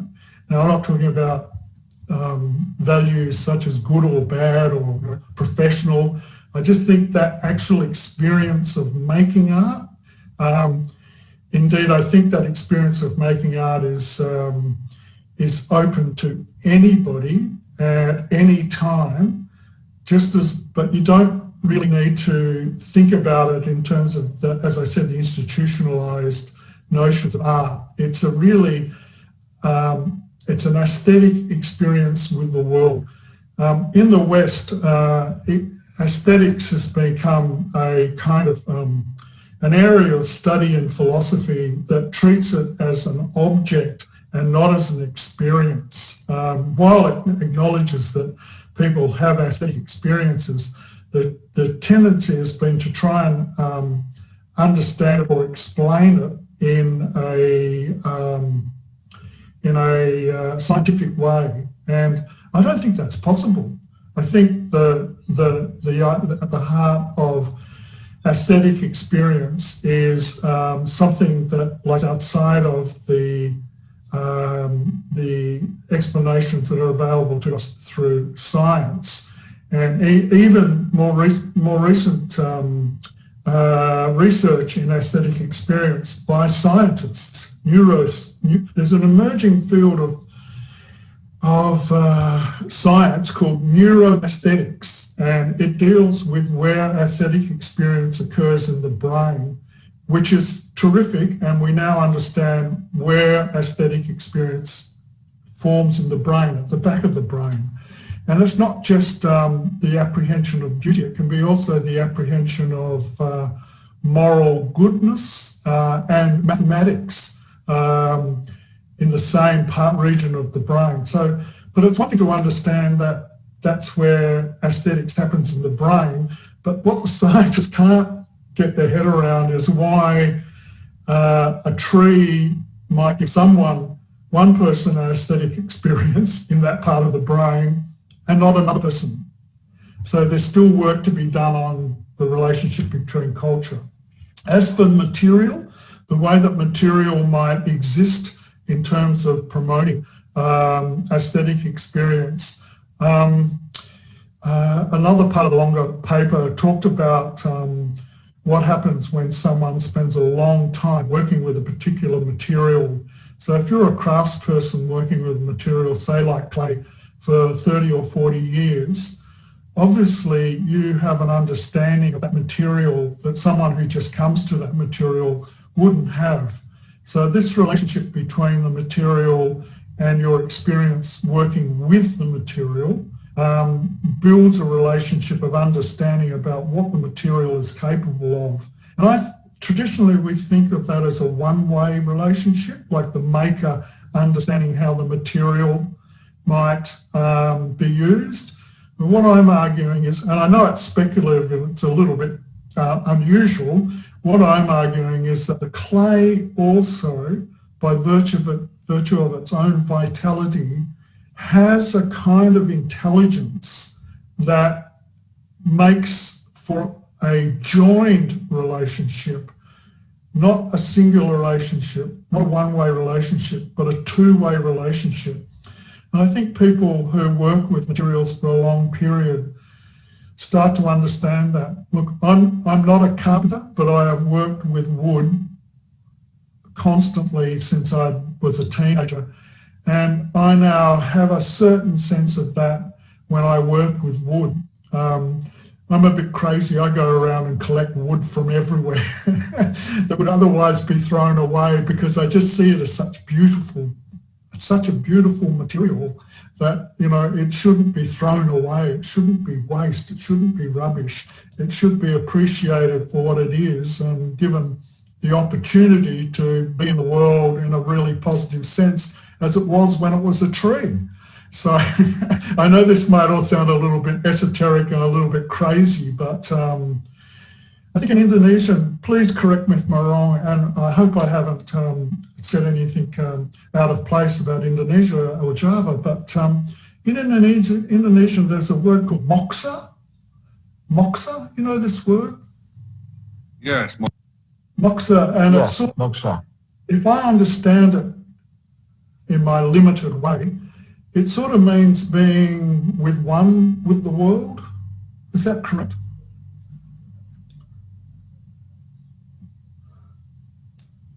Yeah. Sorry, I'm not sure about this concept. maybe But, maybe Professor Johan could give information about the moksha. Seems a terminology from Buddhism, I think, moksha, like in Hindus. Yeah, disappear, or maybe I don't know the reality of maybe like a smoke or something like that. But as far as I know, is disappear, or yeah, maybe maybe like, I not really understand about it. yeah, look, I appreciate it. It's a very difficult idea, and my Indonesian friends who will try to explain it to me say they can't. and I have the same trouble when I try to explain beauty. So some of these things are a little bit outside of our usual comprehension and experience. But I think they tend to have a sort of spiritual capacity and capability also. And so I think, like some of the criticisms of new materialism have been that it's romantic, that it is silly, and it's so far out of sync with, the understandings of science that it's not really going to be taken seriously. But ironically, it has been taken seriously, and it's becoming a very, very strong discourse since about 2000, about the last 20 years. So the idea of materialism, getting back to the question, that relationship with material and having aesthetic experience. When I'm doing paintings, sometimes, like I let the paint do what it wants to do, not what I want the paint to do. I let the paint, say, drip or, run or congeal, and then I look at it too quickly and I think, yeah, that's great, The paint's kind of expressed its own vitality, and I leave it at that. So I don't know if that answers the question, but I hope so. Thank you, Professor. Thank you.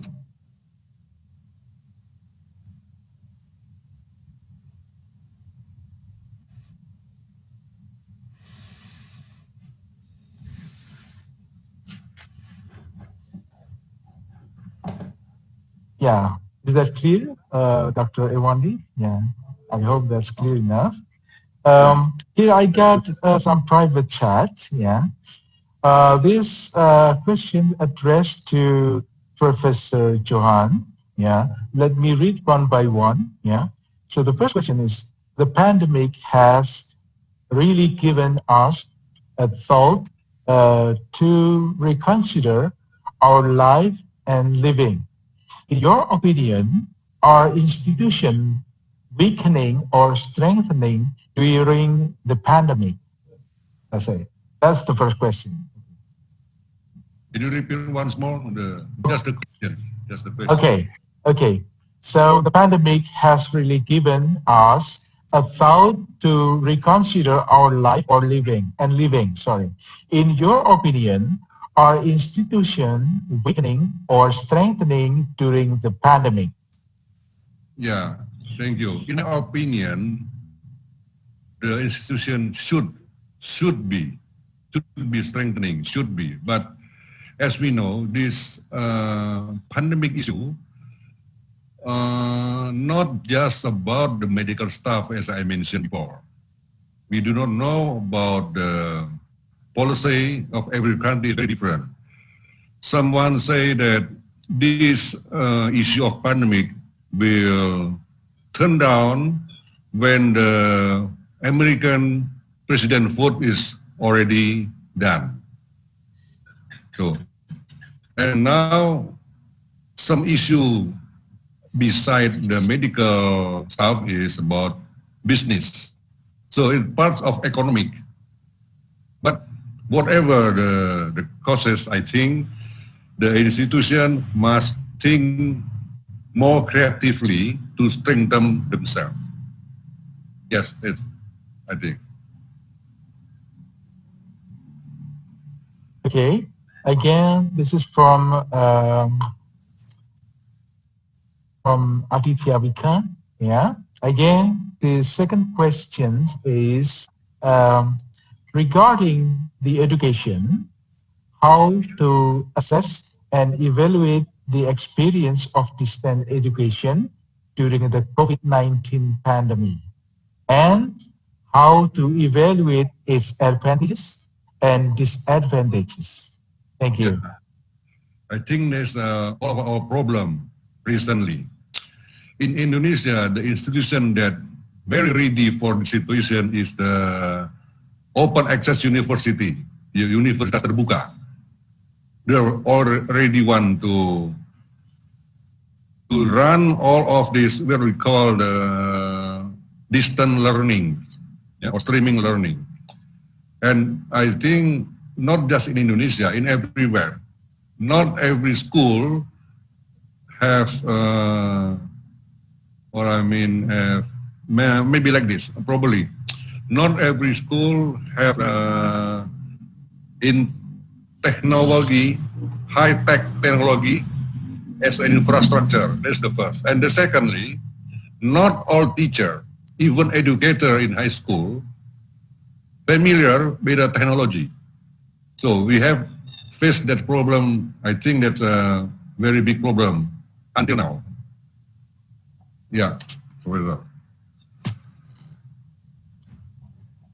Okay, maybe Professor Godard, you would like to add more information, please? Or Yes. opinion? Yeah, I have been involved in distance education since 1996, and in 1996 at Curtin University, we built and started the first online BA in art. And so that's a long time ago now, 20 years. And very interestingly, for the first years, there was a lot of resistance from the teachers in the school because they thought it was not as good an education as one of the students might get on campus. It's different education. It's not the same, it's different. But over those many years, the data showed us that those students are very successful, and they tend to be more enthusiastic, and they tend to work in a different way. So they're able to, because of the way that the courses were structured online, they could access the information whenever they liked, because the information was recorded. So if they missed a class, they could look at it any time they liked. And unlike a student who's on campus, if they missed a class, they wouldn't be able to repeat it until the next week. So our experience at Curtin University was very successful. We were surprised, but also because the students were many of them were so isolated in very remote parts of Australia, they were so appreciative that they were able to do this. They took it really seriously, and the success rate was much higher than the on-campus students enrolled on campus. So it can be very successful, but it's different. It's not the same. You have to learn how to deliver it, and staff have to be trained in that difference, how to be able to work with students online. It's very different than working with students in a studio. There's a whole lot of different protocols. There's lots of other ways lots of things you have to learn to do that is different than the studio experience. And I also found, and we have found at Curtin and now at RMIT, the students are actually more demanding online. They expect far more from you. Maybe because they're used to accessing you over the internet and not having to come to your office to speak to you.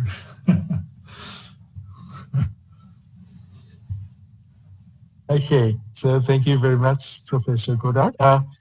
I got another private chat here. This one from Chitra Eka. This will be addressed to both of the speaker. Yeah. So her question is: are artists looking at the element seems dreamlike or imaginary? Yeah. Again, let me read. My question is: are artists looking at the element seems dreamlike or imaginary? Yeah. Thank you. So I will give the first opportunity to answer this to Professor Godard, please. Can you repeat it? I wasn't sure. Okay. So her question is, are artists looking at the element seems dreamlike or imaginary? Yeah. The elements. Yeah, the elements. Yeah. Like wind, fire. Is that what she means? The elements, by the elements? Yeah. Well, I think so. Yeah, that's it. Yeah. Yeah. And look, it's probably not something I'm able to speak about because my own interest in art making isn't directed around that. But yeah, of course, many artists do incorporate the elements in their thinking and in their work in a very real way. I'll give you an example. I have a friend who makes paintings in his little garden, and he makes a painting by covering the surface of the painting every day with a thin layer of oil paint. Canvas is this big on wood, and then he leaves the wind and the rain and the sun to move the material on the surface. So after many years of doing this day after day after day, there is a kind of record, there's a record of the environment in these stunningly beautiful paintings. So yeah, I think people will always use the elements. Okay, so Professor Johan, maybe you have another opinion? Yeah, I don't think so. It's a dreamlike, but more in imagine. But how the imagine comes, I think it's come from our sensitivity that have a sensation. So I more prefer to the imagine, not to the dreamlike. Thank you. Okay, so let's go to the next chat. Yeah. So this question addressed to Professor Johan. He said that my question goes to Professor Johan. Said that reshaping education. Yeah. You said that about reshaping education. Yeah. So his question is, what do you think the appropriate or correct shape of art education that we should have in this pandemic situation? You have mentioned this a little bit, yeah, educated. So please, yeah.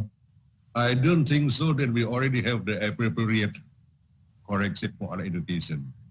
What I mentioned before is I read some publication in research. So still, the researchers still find out, looking for the appropriate art education in this situation.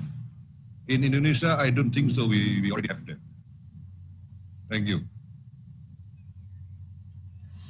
Okay, I will continue to the next questions. This one from, let's see, from Vivitias. Oh, so this is Vivitias, yeah, again. So, okay, so the question is, what do you think the appropriate or correct shape of art education that would be have in this pandemic situation? That was the first question. And now, still related to the questions about reshaping education. So this is another question by Tri Cahyo. His question is to Professor Johan. How art and design education adapt to concept of Merdeka Belajar, Kampus Merdeka from the Ministry of Education? Yeah, so it is very interesting. Yeah, please. I cannot answer very well this question because we are now not just in art and design education, but in all Indonesia, we face the issue of Merdeka Belajar. And every institution have their own perspectives and their own interpretation what it doesn't mean. But I think we must, or we should realize that this part of the country, our country policy, yeah, this because of the new minister, if you ask me, am I agree with Merdeka Belajar? I said I agree. But how come we can implement that Merdeka Belajar? I cannot answer you now. Thank you. Yeah, okay, so good, yeah. Okay, I'll go to the next questions. So this addressed to both keynote speaker, yeah, from Adia Arshita. So from the perspective of art educators and art practitioners, how do you how do you respond to the recent pandemic situation in keeping up with creativity that shall be closely related to technology? While some of us find the adaptive to technology is time-consuming, can we say that artists get a higher challenge to be in it to hone, yeah, both their technology and creativity skills? Yeah. Yeah, so I'll give the first opportunities to Professor Godard, please. Thanks, Adya, for the question. It's a really good question because, it does seem that art students, at least, and staff teaching in universities, in art schools, have had to upskill their familiarity with technology and the way they use it. This has been a very big challenge, and it's been also a very big challenge for our students, not necessarily just learning the skills, but being able to afford to purchase the technology. So this is a really important question. Some students have access to better equipment and they have better knowledge of that equipment than other students. That makes their participation online much more effective. And so I think it's a really vital question for the future if we are to pursue online education in art. And I think we will, but as I said before, it's different than the studio education. If we are to do that, then we have to recognise that there are some real limitations to what we can expect of students. We have to be careful that we don't expect too much of them in terms of the resources and the skills they have with new technology. Having said that, I think it can also be a really interesting and really fruitful experience to develop some of those skills. It's not for everybody at all, but our experience over the last year at RMIT, we've been very surprised at how well the students in art and design and craft practices have been able to adapt to their situation.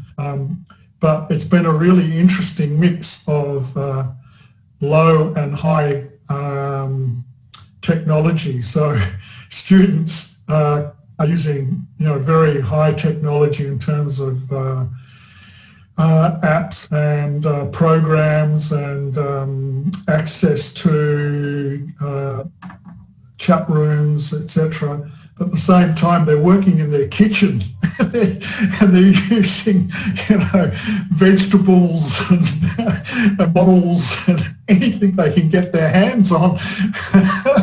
So that's been a lovely kind of, actually it's been really great for the students to have to learn that practice of innovation. And so again, a little bit like what I was saying, all of a sudden you look at something like a plastic bag when you're a student stuck in your kitchen, you've got nothing else to work with. You look at a plastic bag and you might think about it in a different way. And some of the stuff that we've had from our students has been really wonderful. But yeah, Adya's question is really important. If we are to move ahead with this relationship between new technologies such as internet technologies, and not to mention even social media, then we're going to have to be careful that everybody has the same opportunity. A lot of our students have been developing artworks using social media on Instagram and different forms, TikTok. They've been using these things really creatively, and and some things that some of the apps that have appeared recently, like there's one from Germany, which is like a stimulated gallery, Kunstkritik, I think it's something like that. And so now you can download this fantastic simulated gallery space, and you can put all your work into a gallery environment online. It's not the same as actually being in the space with an artwork, but it's an approximation. So it's a very important question.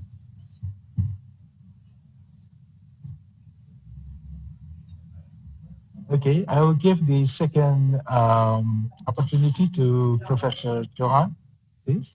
Okay, I agree with Professor Jordi. It's a good question, an important question. But in terms of the terminology of technology, in my opinion, technology is not just equipment, not just a hardware. But if I have a creative idea and I think with high brain function, for me it's high technology also. So maybe I can create artwork through manually, not use that equipment, it's okay for me.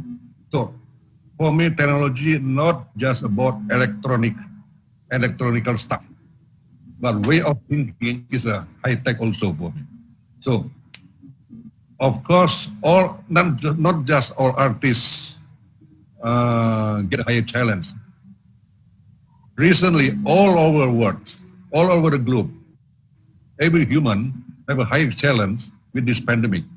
So once again, I would like to say that for me, the technology not just means the hardware or the equipment or the electronicity. Thank you. Okay, Professor Godard, maybe you have maybe more explanation?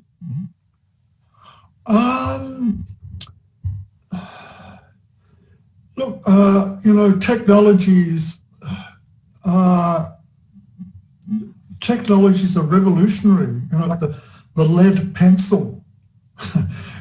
What a radical piece of technology that was.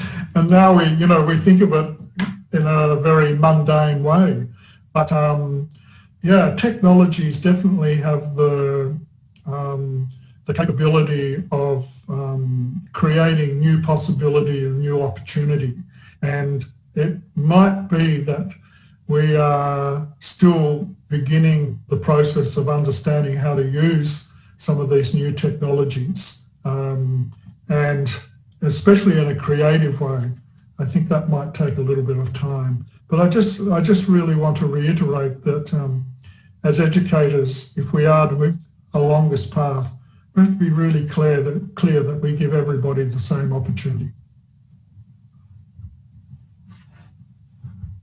Okay, so thank you very much for a very, very nice presentation. So we are now at the end of the program. So ladies and gentlemen, presenters and participants of the conference on ICONARTIES, that was the end of the presentation on this second day. All the papers are very interesting, and hopefully we can get most out of today's conference. On behalf of the ICONARTIES organizing committee, I would like to thank you for all forms of participation. Let us pray that this pandemic will end soon and we can organize ICONARTIES next year with a better atmosphere. Now I will give you back this floor to the master ceremony. So thank you very much, Professor Julian Godard and Professor Johan Salim, for this participation. Thank you. Let us give a big applause to both of our presenters. Thank you.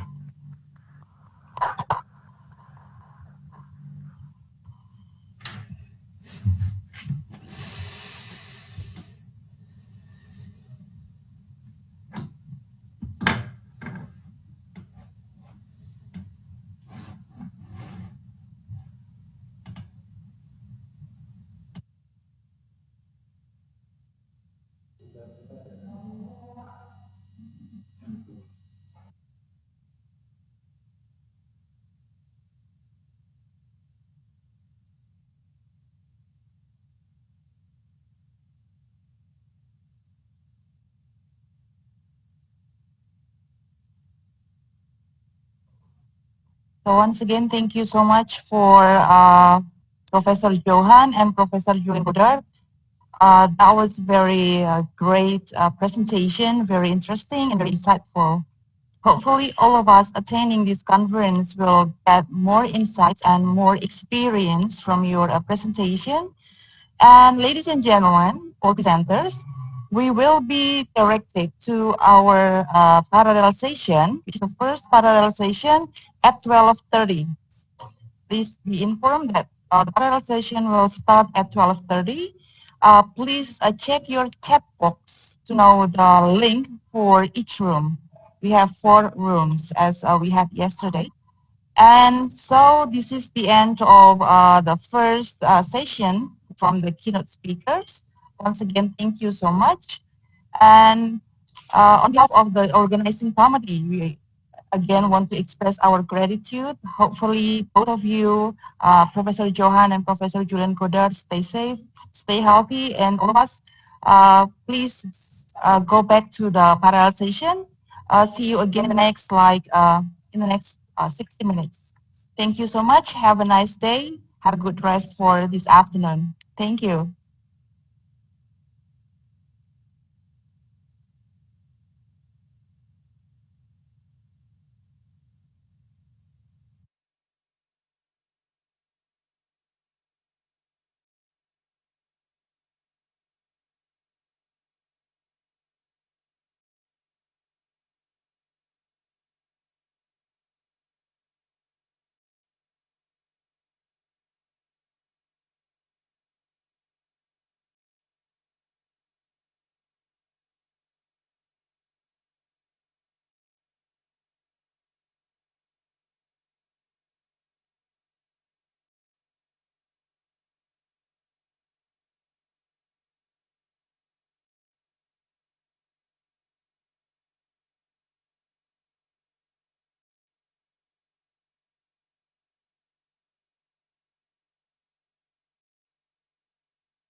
mesti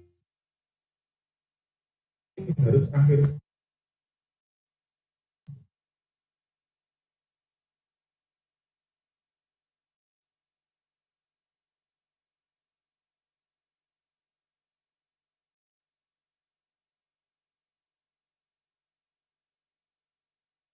enggak lakukan dengan progres ke sama dosennya itu ternyata bisa progresnya lebih cepat, tidak harus menunggu akhir semester atau tidak usah menunggu di tengah semester. Besok saya ujian, udah siapkan mereka tanggal kapan ujian, saya siap di pertengahan Desember. Padahal pertengahan Desember belum ada ya. Oke, biasanya jelas 1-2 itu menguji ya. Oke, masuk menguji sama ini. Tapi pada pelajarannya biasanya kan kalau bimbing itu kan nggak ada. Ya. Itu.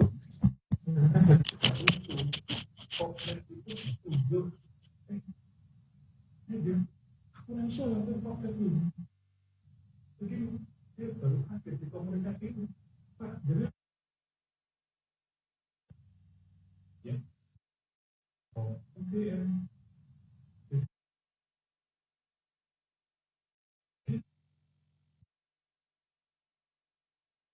Tahu bulan turun. Itu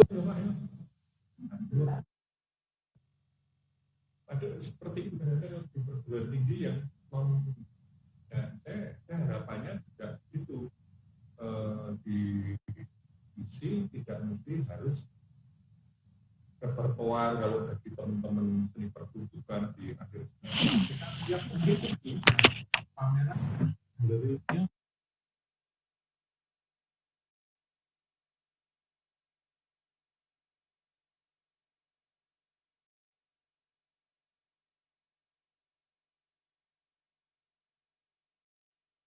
nanti diperbandingkan ada perbedaan. Kita nggak baca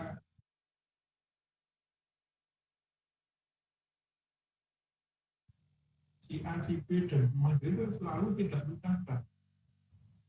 Harapan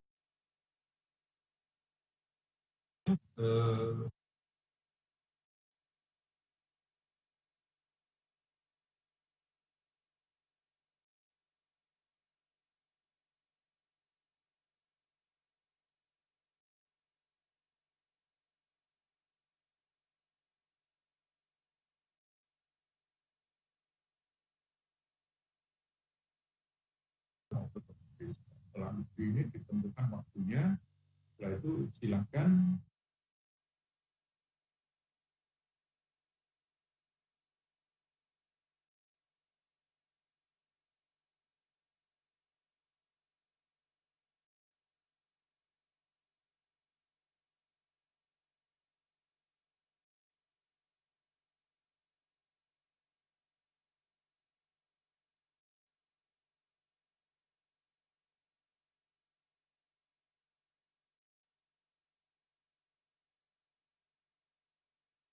ya Pak.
Mic test.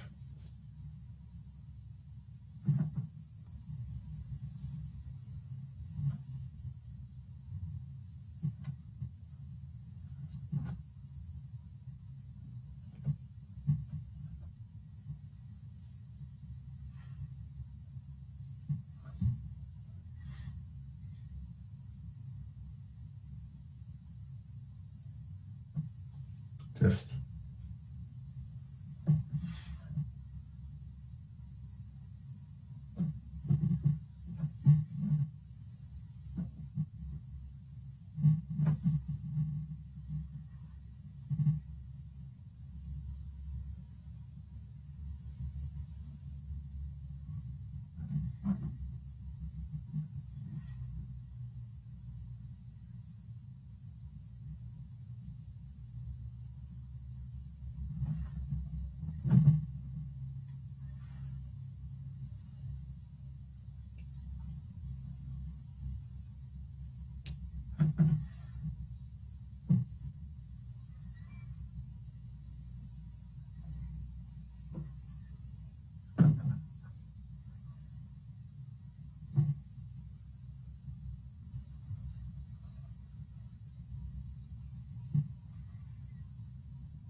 Test.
Thank you very much for the time.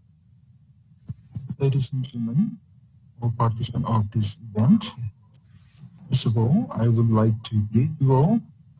Good afternoon and welcome to the forum of the second International Conference on Interdisciplinary Arts and Humanities, or abbreviated as ICONARTIES, of 2020.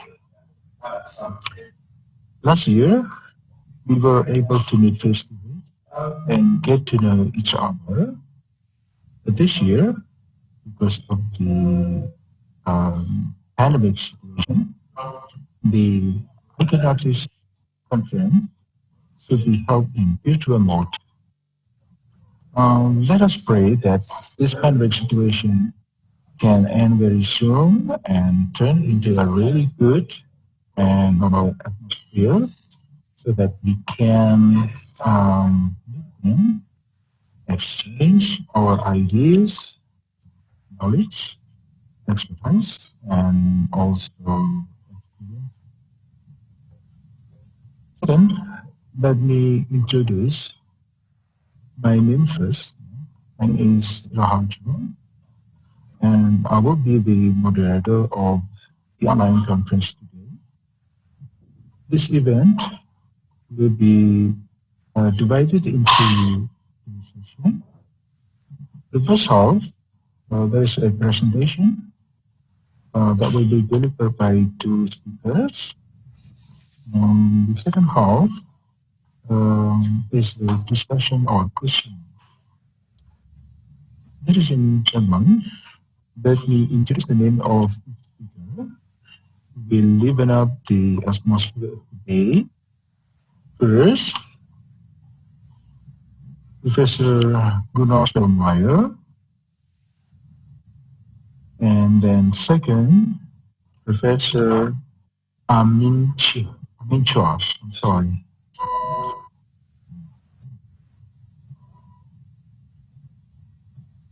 So, as not to waste our time, let's start the virtual conference today by giving the opportunity to the first speaker, that is Professor Godard,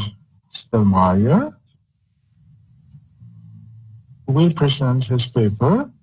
The topic of discussion and title, Teacher Abilities, How to Transform Learning Habits and Environment into the Future. So, Professor Godard has been Professor of Industrial Design and Design Presentation at the University of Applied Sciences and Art at Hanover since 2000.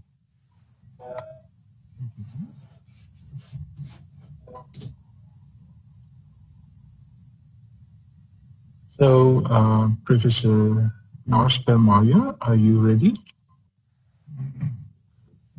Yes, I hope so. Can you hear me? Okay, so it's very clear, sir. So your time is about 35 to 40 minutes. Yes. And the floor is yours. Thank you. Yes, thank you very much. At first, I'd like to express my gratitude that I'm able and to speak to you here in this conference. Some of you know I have a deep connection to the EC. Unfortunately, in this year, I couldn't be there with my students to give a kind of design thinking workshop.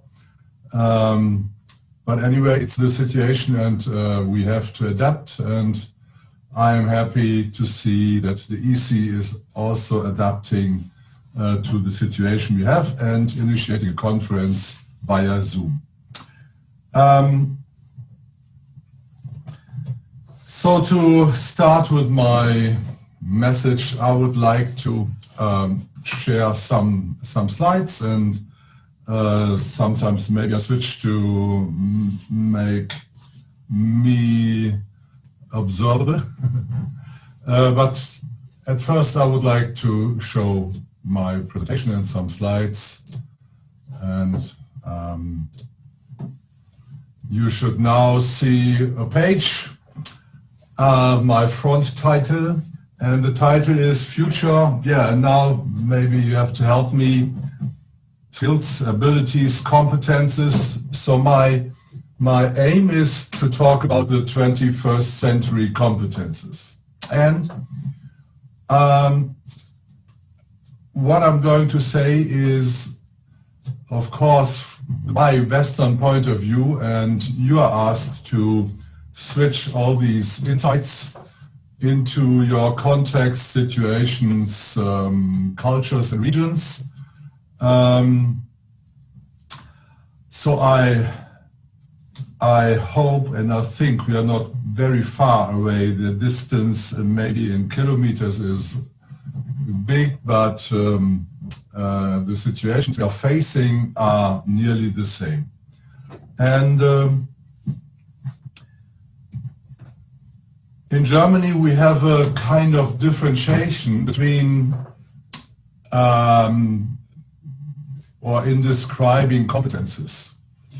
So in Germany, we say we have to have Fertigkeiten and we have to have Fähigkeiten. When I try to translate it in directly, it is a kind of, the first word is a kind of being ready to do something. And Fähigkeiten means kind of being able to do it in a good way. And when we are writing our curricula, we often have to describe how to make the students ready and how to make them able, maybe able in a very virtuous way.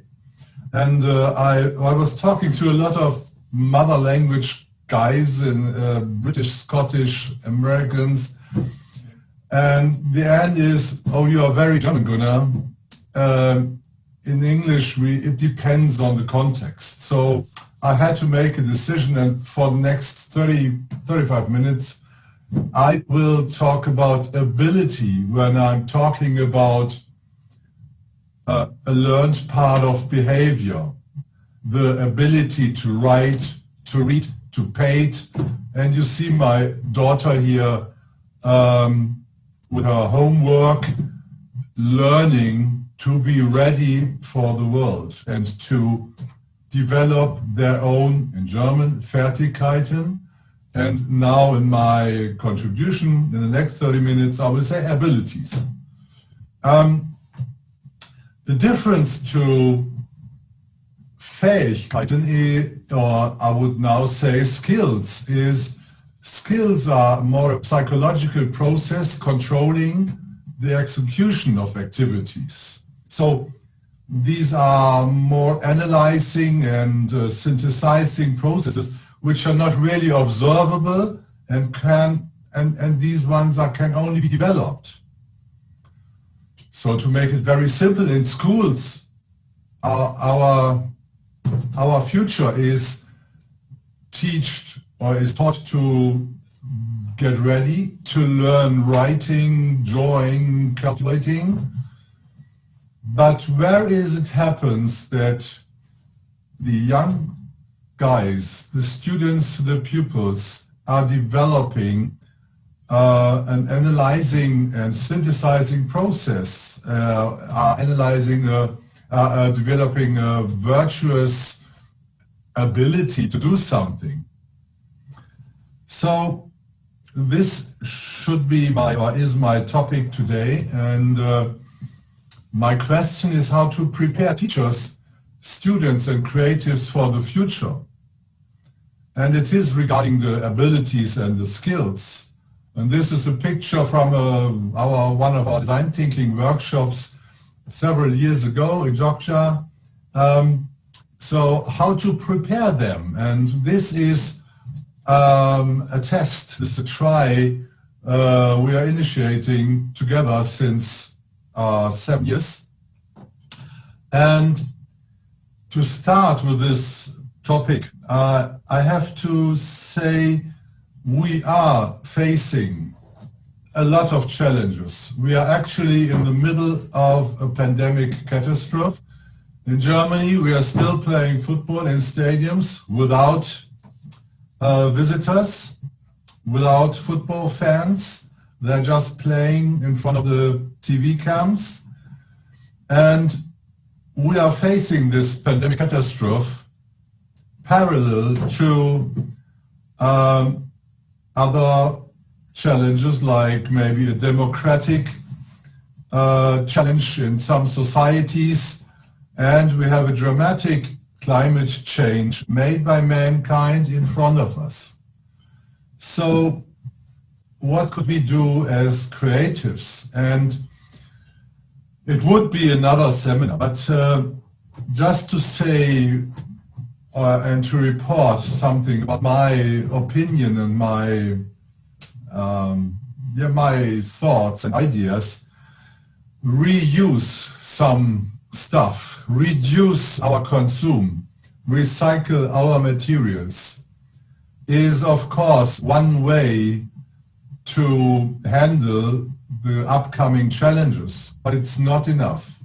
And I am convinced technology will help us. The digitalization is a part of this aspect, a part of technology. And I will give you some insights, quick insights later on about digitalization. The next thing we need is to be aware of the kairos. I don't know, maybe this word is not common for you. It's even not common in German. Kairos describes, in the field of philosophy or theology, the fruitful moment, the moment which is now there. And when I'm working in Indonesia and Germany, I would say the difference is the Germans are looking on the last long path of time. They are looking for a chronos. And kairos is this moment. What I love meeting my Indonesian colleagues is they are in the moment and they enjoy the life and the moment, and they are able to do it in the moments.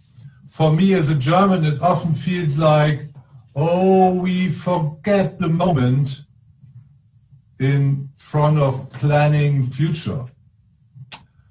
Maybe we need both talents, but the kairos, the fruitful moment, is for me one solution to solve the challenges we are facing. And this means, and you see there this guy with a successful goal for Germany during the World Championships, I think in 2014. Maybe this is a fruitful moment, but what does it mean for him to use this moment? Nobody can tell me they trained to bring this ball to these coordinates. It is just a try from his colleague to send the ball to this place, and he is there. And he trained a lot. He trained his abilities, he trained his skills to be there in this fruitful moment, and he made it fruitful. So I guess we have to be prepared for this fruitful moment. And maybe, so I'm getting older and older, the teachers are responsible to prepare the students for one upcoming fruitful moment. And of course, it's not one big kairos, one big fruitful moment to solve all these challenges. We will need a lot of fruitful moments, and we have a lot of young guys, young generations, students and people being aware for the fruitful moment. And I'm totally convinced we should give our best to make them able to give them some future skills. And the most important thing for me to solve the challenges is closeness, or being in good relations, being a good relation to our next ones, friends, colleagues, mankind, nature, trees, plants, animals. We have to celebrate a deep connection to everything around us. And only with this closeness we are able to solve what we are going to face. When I'm going on and when I was preparing my paper, I found a quote by a guy called Andreas Schleicher. He was reporting about a conference of worldwide acting responsible guys for our education system. And he said in original, everyone realizes that the skills, I would now say the abilities, that are easiest to teach and easiest to test are now also the skills that are easiest to automate, to digitize, and to outsource. Of ever-growing importance, but so much harder to develop, are ways of thinking, creativity, critical thinking, problem-solving, decision-making, learning, and ways of working, including communication and collaboration, and tools for working, including information and communications technologies. So I would say, in my words now, the abilities are easiest to automate and to outsource. And it is harder to develop the ways of thinking. And creativity and critical thinking, problem solving as well, and decision making sounds familiar to us, I guess. So when I'm going on, I would like to give a small, quick, fast draft of the future of work and the future of societies. So because when we are waiting for the fruitful moment, when we try to think about the future abilities and the future skills, we have to understand what is going on and what is upcoming. And to understand how innovation is coming into life or into markets, this is a visualization I like because it shows from the left to the right side how an innovation is at first accepted by innovators and then by early adapters. They maybe love to test the new, the hottest new shit, we say in Germany. They're just maybe very open-minded, or they love to surround themselves with very new gadgets, technologies, and after a while, an innovation is stepping into the mainstream market, and then we have the early majority making an innovation successful. If you, as a designer or a creative guy developing something new, you have to take care to soon get into the early majority, later on in the late majority. Don't care about the laggards, they just don't want it. Think about the innovation of the smartphone. At first it has been maybe small group of people using it. It has been too expensive, and now we have a majority using the smartphone, and a rare kind of amount of people don't want it. So Corona, or this pandemic situation we have, in my eyes, is developing the early majority to a kind of unexpected early adapters. So we have the technology to use video conferences before. Suddenly everybody is using video conferences. Why didn't we initiate Zoom conferences last year? Okay, we love to stay connected. We love being close to the other ones. I can understand it, of course. But aren't there opportunities? Aren't there positive sides in Zoom conferences? No flight for me to Yogyakarta and back, no costs, no pollution. So maybe it's not only bad seeing us and listening to me via Zoom.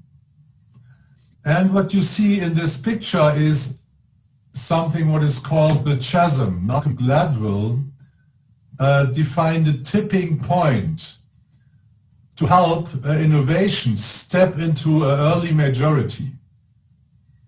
And the tipping point is, in my description here, the kairos. The tipping point is the fruitful moment. And Corona is tragically a kairos, a fruitful moment for some innovations. And I am totally convinced that there are missing innovations, but the tipping point is already there. Corona is already there. and we should be aware where is an innovation needed, because the tipping point is already there. And this is a kind of switch for me in the timeline. Normally you have an innovation. In Germany, for example, we are discussing the change in topics of energy. And with the catastrophe in Japan, the Fukushima catastrophe, suddenly the tipping point was there. Everybody is seeing a catastrophe in Japan, and everybody wants to have sustainable energy. So this was the tipping point for the energy business sector in Germany. So what is the tipping point, Corona? Where is the fitting innovation? And it's not only video conferencing tools. So Corona is compressing this life cycle, and facing the future, we have to talk about transformation, and we have to talk about innovation. And what I already said, routine activities with low qualifications are exposed to a high risk of automation, and it will affect people with lower incomes considerably. So there will happen to people with to people with low qualifications. These routine abilities will be automated. And again, as new seminar would be talking about transformation. What for me feels difficult in transformation is it is a way from A to B. And we are in the middle of it. We are in between this transformation. Talking to employees about transformation, for me it feels like they are a little bit frightened because they don't know where is B. They don't know how will the future be. They feel we are in between, and I am frightened about losing my job because my abilities are not the abilities of the future. So, and I can understand them.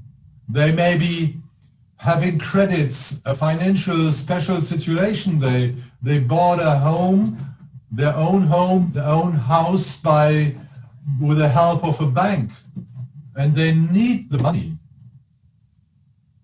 And I guess you know these situations too. The Corona catastrophe is a catastrophe for a lot of people fighting now for their existence of their families. And they feel there is something changing, but they don't know where is the result or where is the future, how does it look like? So we say in Germany, the change feels like a have to, a must. You have to change. But if you don't know where to change, where to go, it feels like a high pressure to have to change. So regarding innovation, we have to try to give back innovation the character of a lustful change. It must be fun to go for the future. It must be fun to innovate, to have ideas and to make them come true. Give the people back the ability or the skill to develop the future, to design the future. And we are initiating a kind of participatory culture or participative innovation methods since years now. And these methods, I don't like the word method for design thinking, but these methods are summarized as a kind of human-centered design method. We are using design thinking as a way to empower people. And I'm convinced that in the future, value creation in kind of businesses, value creation potentials arise at the boundaries of traditional industries and deadlocked market practices. So it's happening in the boundaries. So when I grow up in the business sector, there was the branch of automobile or the branch of food. And they were trying to innovate inside their branches. But now, already, the innovation will happen on the boundaries of the branches. And what does it mean? What does this mean? We are giving back with design thinking the agility and the lust to change to employee in social programs or in special programs. And the future will offer a democratized manufacturing through 3D printers. We have a batch size 1 reality. So maybe this maybe is different in Indonesia or in Southeast Asia, but for me, when I grew up with an own product, it was trying to produce the product means a lot of investments, a lot of money. But now I could develop something, put it into a CAD system and a 3D printer, and I could immediately start with an innovation coming up to everyone's household. So this is I would say, a democratized manufacturing coming up. Maybe it's not the high-end quality now, but it will rise and will develop. We will have embedded meta products in a kind of total package of products and services. So regarding your smartphone, it's not only the smartphone you are buying, it's all the apps, it's the navigation system, it's the camera, it's a messaging tool, it is a drawing tool, it is a lot. It is a meta product system we are facing and we are developing. The consumer will be a prosumer. The integration of business players from outside the industry will be normal. And this puts at the end the consumer into the center. We are facing a flexibilization of work, a higher flexibilization of work. It will accelerate. That will happen a lot to our employees. And this is now not complete. This is a great list of things are changing. So the productivity made by digitalization will increase. We have a very complex value creation in the economy field. We have extremely connected products and services.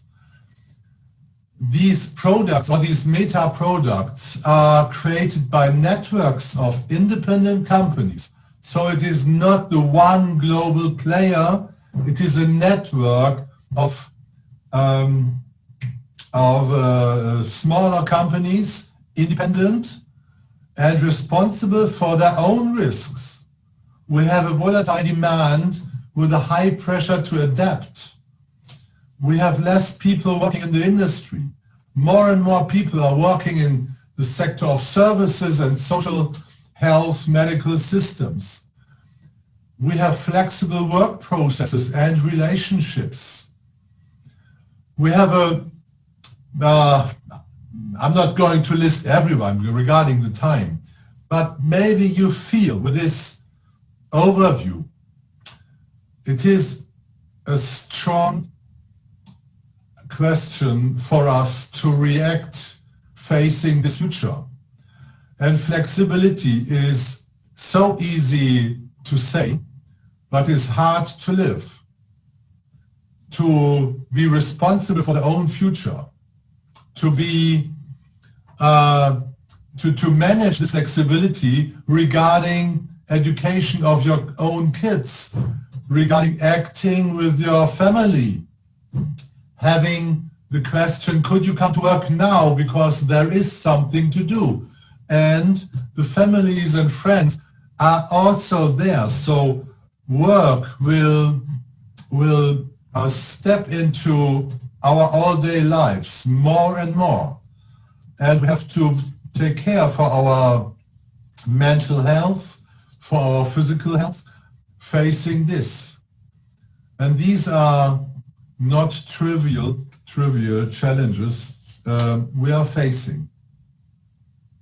In my paper there is some more words for this, but I would like now to come to the future skills.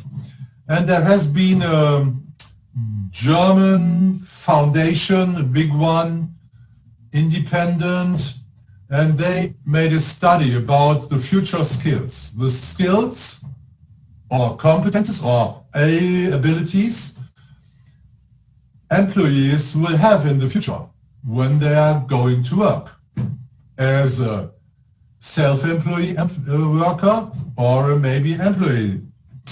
And they said, we will have some specialists, mainly technology specialists. And then we have to take care to develop digital key qualifications, and we have to take care for non-digital key qualifications. So I'm not going to talk about technology specialists. It's maybe we are looking in Germany for coding guys, for Java programmers, and. And I'm not going to talk about the digital key qualifications. If you think 5 minutes about these qualifications, you will come to the same result.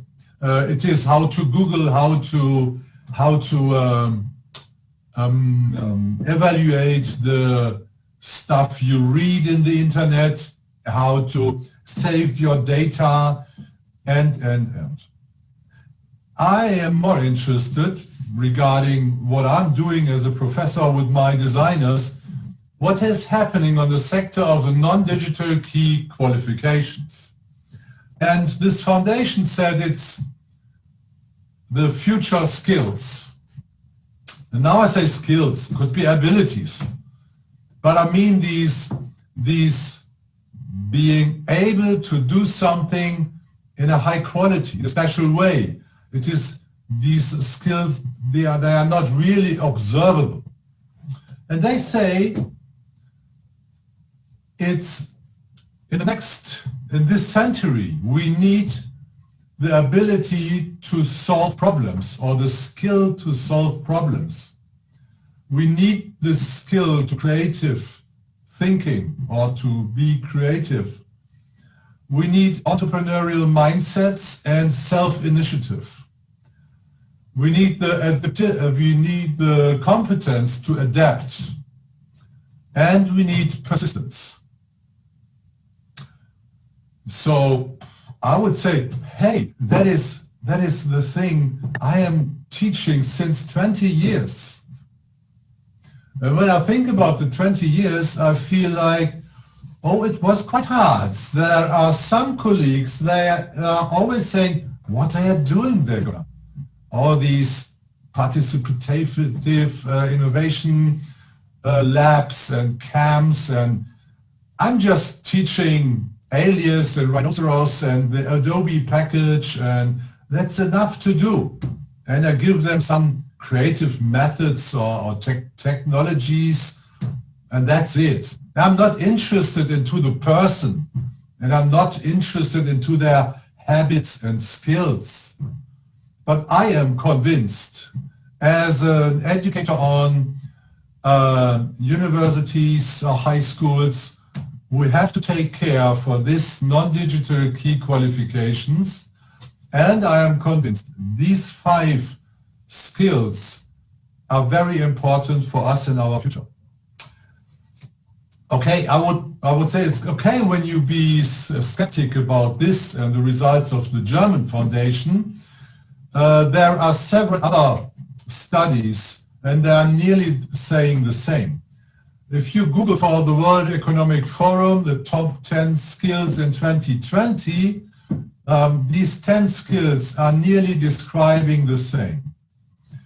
And when you realize that last year, in 149 nations worldwide, a new international standard is coming out for innovation management. In this field, the innovation management is saying we need we need design thinking, agile project management, and lean startup methods. This means these skills are necessary.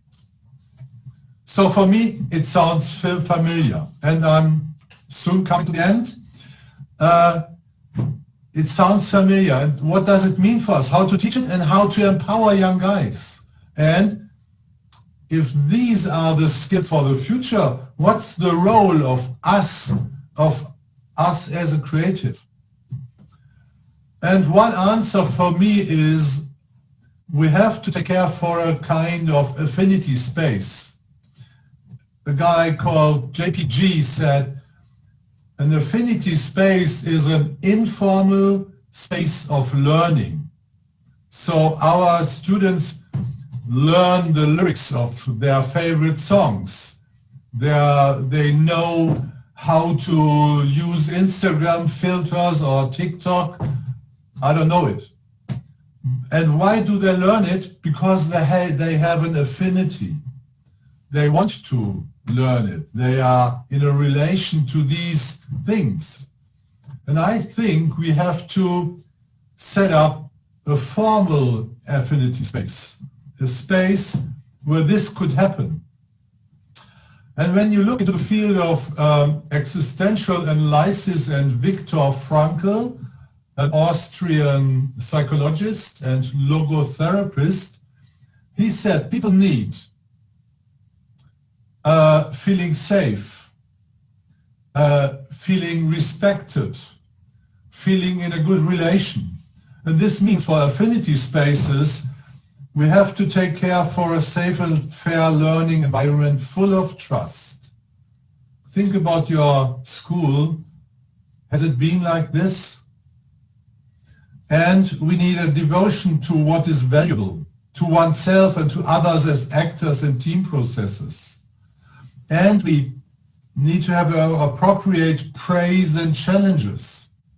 And we have to have clear objectives, a practice-oriented approach, and in the learning context, an explanation of the learning objectives. So these affinity spaces are kind of collaboration on a kind of informal level. It's maybe a bit stupid because we are a formal institution, but it's like we are teaching being a practicing designer on the theory level. So it feels like we have to make an informal affinity spaces with the attitude of informal. And I am talking to business guys about flat hierarchy. Forget your status to be creative in a group.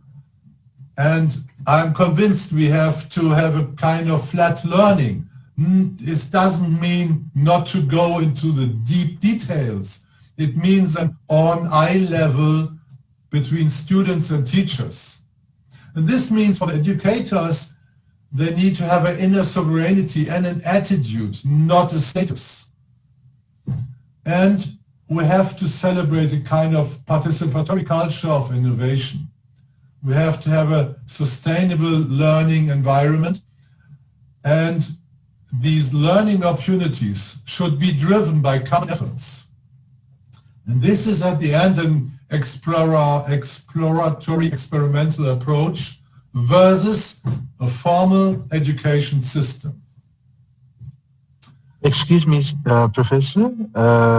The remaining time is 5 minutes. So. Yes, okay. Yeah, yes, I will come to an end.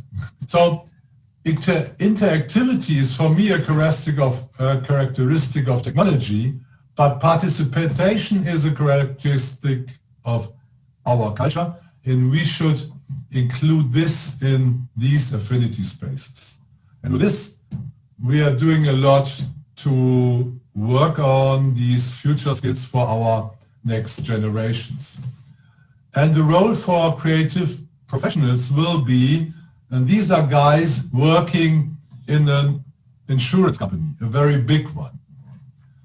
And they have a safe job, but they feel the pressure of transformation. And we talked to them and we said, you have to change. We can help you, but we have to change the culture in your company. And as a creative professional, I feel it is our responsibility to bring our competences, our skills into the societies and into the business sector. Teaching creativity as a professional, because creativity is something everybody needs. And with this, we empower people's future skills, bring back fun to work, and make them able to work on the future. And brand new is this program is awarded with an InAward for education systems in Germany. And on Monday, I'm starting again with this program. And regarding the Corona situation, we made it in presence, we made it hybrid, and on Monday and Tuesday, we will make it via Zoom or video conferencing tools, and I can promise it is working as well. So that's it for me. Terima kasih to Jogja, and I'm happy to follow the next contribution and be part of the discussion at the end. Thanks a lot.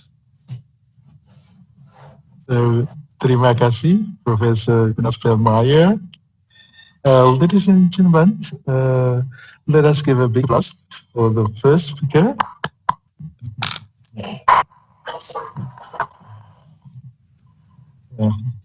That was the presentation delivered by Professor Gunnar Spelmeijer. The topic was very interesting, and we got lots of information. There are problems that we have been confronted. Maybe we can find them around our environment. There may be some similarities, but maybe a very contrasting condition is found. Yeah. So on behalf of the organizing committee of the second ICONARTIES, I would like to express my deepest gratitude to Professor Gunnar Spelmeijer for the presentation of his paper. Okay. Yes, yeah. Ladies and gentlemen, next we will walk through our second exposure. I would like to invite Professor Amin Johan. Yeah. Professor Amin Johan is a full professor at the Vienna University of Technology for Software Technology. Currently, he holds the executive chairperson position at the Austrian National Competence Center for Excellent Technology, or COMET, in the field of IT security. And then he will deliver his paper entitled Enhancing Cultural Interaction in the Spirit of Building Bridges Among People, the Role of Intercontinental Cooperation in Research and Higher Education within the framework of ASEAN UNINET. Professor John, are you ready? Yes, could you see my screen? Or? Oh, yes, it's right here, Professor. So you see the screen, okay. Yes. Then thank you very much for the invitation to speak at this ICONARTIES conference. I would be delighted to be in Jogja, especially at EASY, which is now a very active member of ASEAN UNINET. And the aim of my talk is more or less to try to show that we need to build bridges among people.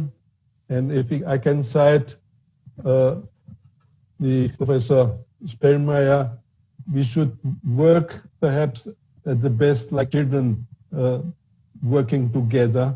Yeah? It reminds me very much to a very close colleague of mine at MIT, who is the inventor of Scratch for children. And he say, our aim is to have something like a lifelong kindergarten where we would have a lot of kairos, I think. So that is really so. But unfortunately, my talk will be a little bit, perhaps in German you would say dry, not such interesting in this way. But I will try to highlight the importance of this kind of cooperation in research and science, and also the habit which was presented before, to say, okay, my students are also my teachers, something like this, so it will be very flat and we should play like in the kindergarten and then things will come out. So, so may I now start, sorry, make the full screen, yes. So how to build the bridge among people? It is, in my opinion, also building bridges amongst disciplines to perform interdisciplinary work, especially also in arts and humanities, because as you all know, we have the left side of our brain and the right hemisphere. So it will be important to build this kind of bridges amongst our disciplines, especially between the technical disciplines and arts and humanities. And coming from informatics, from computer science, I always say, why is computer science so an interesting study? It is interesting because we have to do problem solving in the different disciplines. So I did some projects, and now I am very much involved in agriculture projects. I was in medicine, I was in museums. That makes us interesting, the job interesting. So we have to make also bridges between scientists from different countries and continents. And if I speak in the sense of Professor Spielmeier, perhaps we could even say we have planned even between Bandung and Vienna to have something like innovation seminars. So ideas, business ideas stemming out in Europe should be further developed in Indonesia and vice versa, and perhaps new things will come. Something like Gojek out of Uber.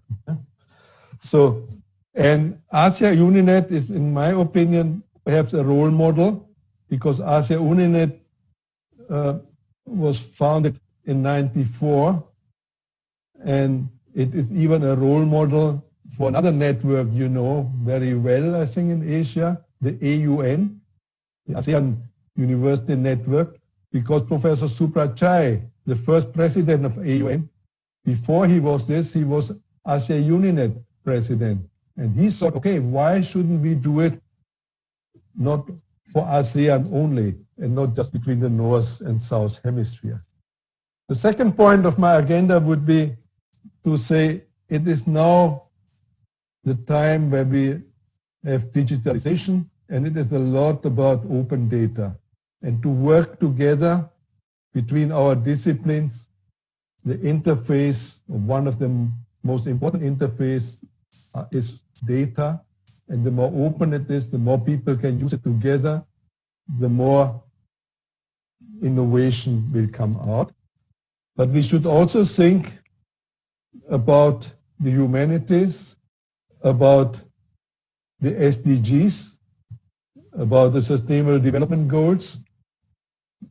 Now we have 2020, and in 2030 we should have reached the 2030 goals. And this is something all countries in the world have committed on. So we should try to reach all the 17 goals. Of course, it will be not so easy. But if you think about Corona, as pointed out before in the other keynote, we see now how much we could achieve in Corona times with distant learning. So the world is still working, So if we want to do something, we can reach some goals. So this is perhaps the lessons we can take from the corona. So if there is solidarity in the sense that we want to achieve it together, it is possible to organize such a conference, for example. And in the same way, I think we could also think about how could we achieve the other sustainable development goals. But now let me speak about Asia Uninet. As I told you, it was founded in 1994. At that time, just by 3 countries in Asia. It was Vietnam, Thailand, Indonesia, and Austria.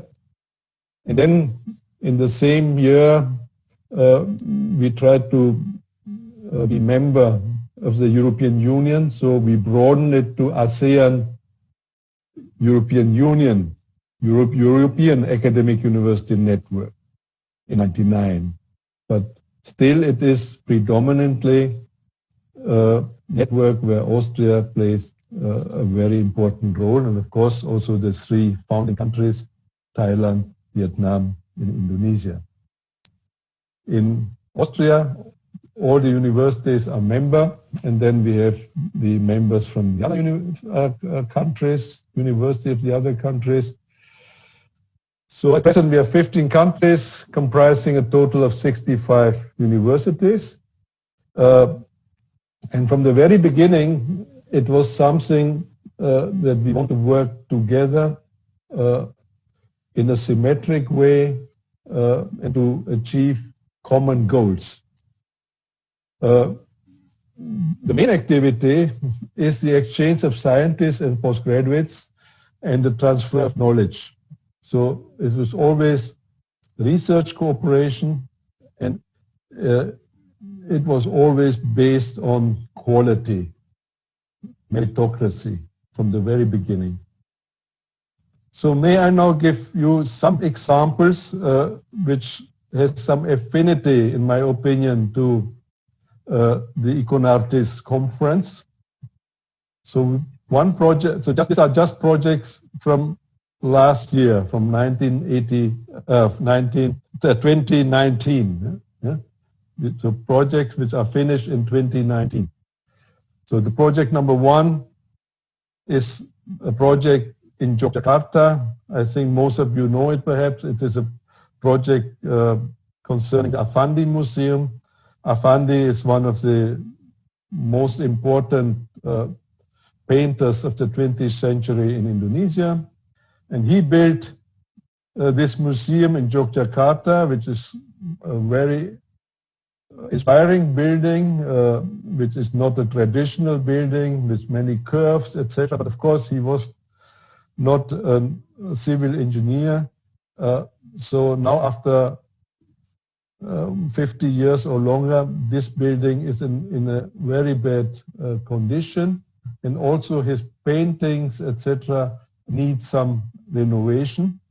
And here we did interdisciplinary work between Austria and Yogyakarta with Professor Ika Putra, Jatmika Adeswiabrata, where we say, okay, let us do a technical analysis of this building, especially about the thermal comfort criteria.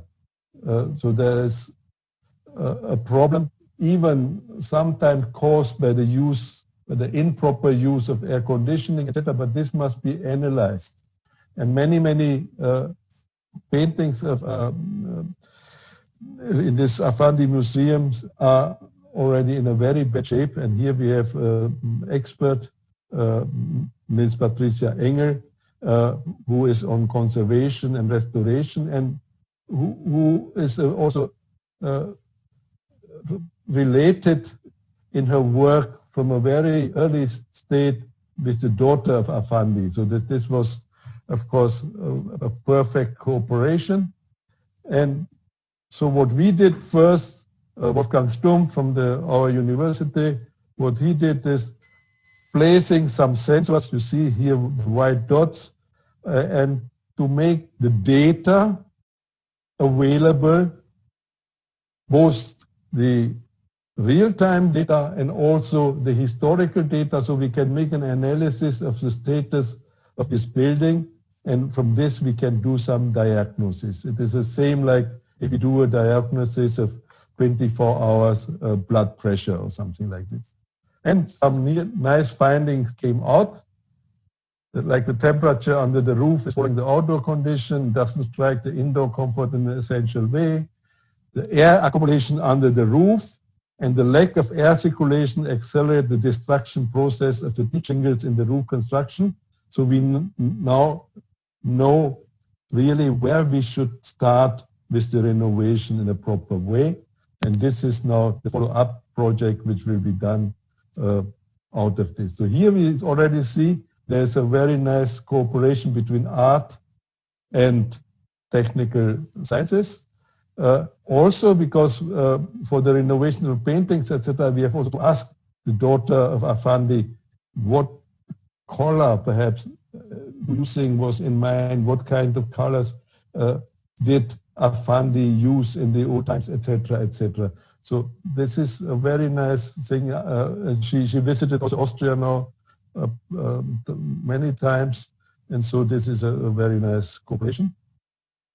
So here there are the details. It's a very complicated model. The results, so we have the monitoring system. We are doing a further research with this, and we teach now this kind of things. And at the end, and this is for EC perhaps an interesting aspect, that in Indonesia, now we are thinking, or Indonesia is thinking to start a curriculum for a master degree on restoration of art and architecture. And it is very important if you look to the many treasures of Indonesia. Second is something very, very similar to the first one, but I want to stress on the second point here, which is the conversation of glass plate photographs. And here, Indonesia had a very famous photographer, Kasian Sefas, more than 100 years ago, nearly 140 years ago, he started. And this was in the time of glass photography. And these glasses of Borobudur are still existing. And here, this kind of treasure should be kept. So there is a real need of conservation of this glass photograph. And Kasian Sefas is a real artist. It is not only on Borobudur. So this kind of glass plate photographs are among the best worldwide. And he was very much accepted worldwide at that time, at the early 20th century. So this is something very, very unique. And here, also because of the ASA-UNINET connections, now we have a goal to start with this kind of conservation. Unfortunately, we are not yet, yet because of Corona, many things have been stopped. So it was planned to start 2020. We have some partners at the World Museum in Vienna. But yes, so here we see again the need of tight cooperation between the different disciplines. And we see also this is a quite expensive project, and out of the discussions in the sense of perhaps of a design theoretical way of playing, now some guy told me, okay, perhaps there's a possibility to start something which is cheaper, but and not with such accuracy, but at least we can save most of the photographs here, and a joint training to build up such a strong conservation restoration discipline is already on the radar, and also European Union is thinking that there is some possibilities of Erasmus, etc. So now perhaps another thing, and here again, the importance of data. One project of 2019 was the elaboration of a strategy for distributed ethnomusicology data, something I think which could be also interesting for EC. And here different universities work together. The MDW, the University of Art and Performance in Vienna, with universities of the Mahidol University together to say how could we build a database or a data warehouse of ethnomusicology data where people can work together and people can contribute in a open data way to work together so that everybody could benefit out of it. So delivering the data, but also access of the data. But of course, as you know, storing data is always a problem because of the different standards. Some people are storing things with Celsius, others with Fahrenheit, etc. We should know the meaning of all the data. In our terminology, we speak about ontologies. And now we have even a joint course between Yogyakarta, Vienna, and other universities on ontology for architecture and buildings. I think this, and the next step would be also in musicology. So here we start then with in-depth workshop at Mahidol University. There was also one participant from EC, Chitra Ariandari, and then a bunch of scientists from other universities, from Malaysia, Thailand, and also from Latvia. The outcome was that we need something like an open source data system. So we should have a data alliance because the value of a big data-driven research for ethnomusicology is very, very clear for everybody. But how to do? So now what we have started is a prototype for such an open source repository where we can store things in a compatible way where metadata is exchanged. And this is, I think, something very important. So here, the first three projects you see very clearly, there was a very strong interdisciplinary aspect. The fourth is something EC was doing. This was the Wayang Beber. It is on conversation. It was more a training program.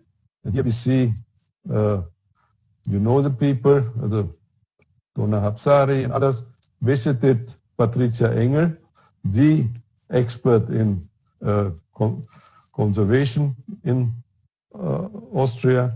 And they visited, and here you see quite nicely, if you look the different cultures. On the left, there was a Wayang Beber. That is a wayang, which is like on one rolled piece of old paper. And quite the same you have also in some monastery in Austria, in Heiligenkreuz. And here you see on the third picture the delegation from EC working in the archive of another monastery. So the problems are quite similar. Everywhere you have the problems of the environmental damages because of water, because of time, of course. These are very old pieces. Yes. And here you have something very different, where interdisciplinarity is perhaps not such an issue. We have, if you want something, a pure art cooperation between the Art University in Vienna and the Hanoi Academy of Theatre and Cinema, a performance of Vietnamese Romeo and Juliet of Shakespeare. And there will be also a movie on this. So, and what we are also doing, I was leading a learning project for Roma. Roma children, this is a minority in Europe which lives under very poor standards, I would say. Yeah. So in a nutshell, I always say we have 7 million Africa, or really Africa, it is like Eritrea in Europe. And even the European Union is not really coping with this problem. Yeah? So we have to teach them even things like what is clean water, drinking water. Yeah? They don't have even drinking water. Yeah? Now with 2021, European Union has a new regulation that every European citizen should have drinking water. So this kind of thing is very, very sad. And what we try to do is to give them some teaching in a very autonomous way. I think the pre-speaker would like it very much. It should be just working in a way that they can just play things. There's a nice movie on this. It's even decorated as a success story of the European Union. So the starting point was quite something where they come from India. One scientist put what he called the hole in the wall. So there was a hole in the wall, and he put a touch screen on this in a very remote village, and then he disappeared. This was something like, I think 8 or 9 years ago.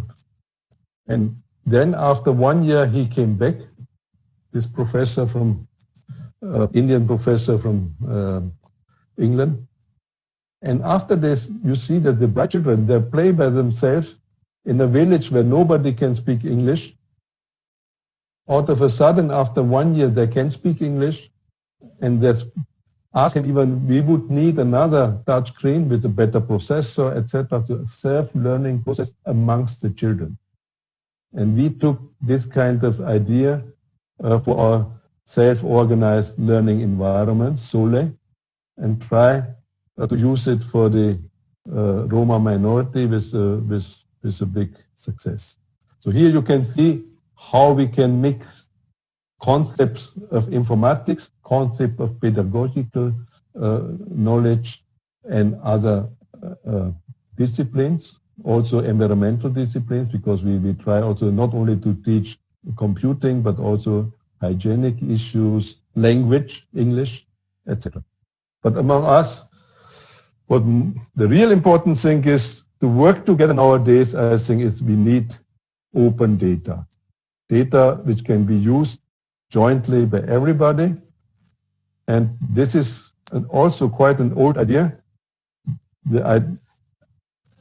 have a very early promoter of this. This was Obama. Perhaps it is good to mention this name in these days. So Obama was the first important promoter of open data.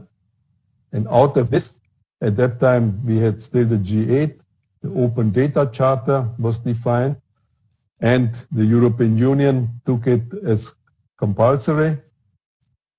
And now, after some time, we have new principles. One principle for the data out of this open data And this is, I think, important for the working together between the continents, between the disciplines, etc.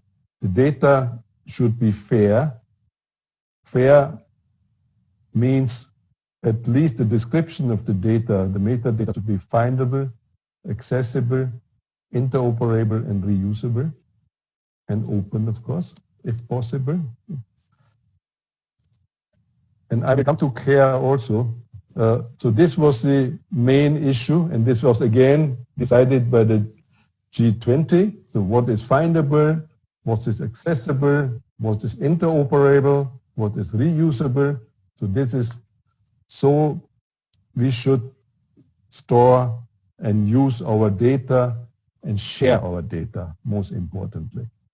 And to speak about open data, in some countries now, Austria is also doing it quite well, but like Australia, there is even a regulation whenever €1 governmental money is spent somewhere, for example, for the Zoo of Sydney, then all the data should be made available from this zoo for the public.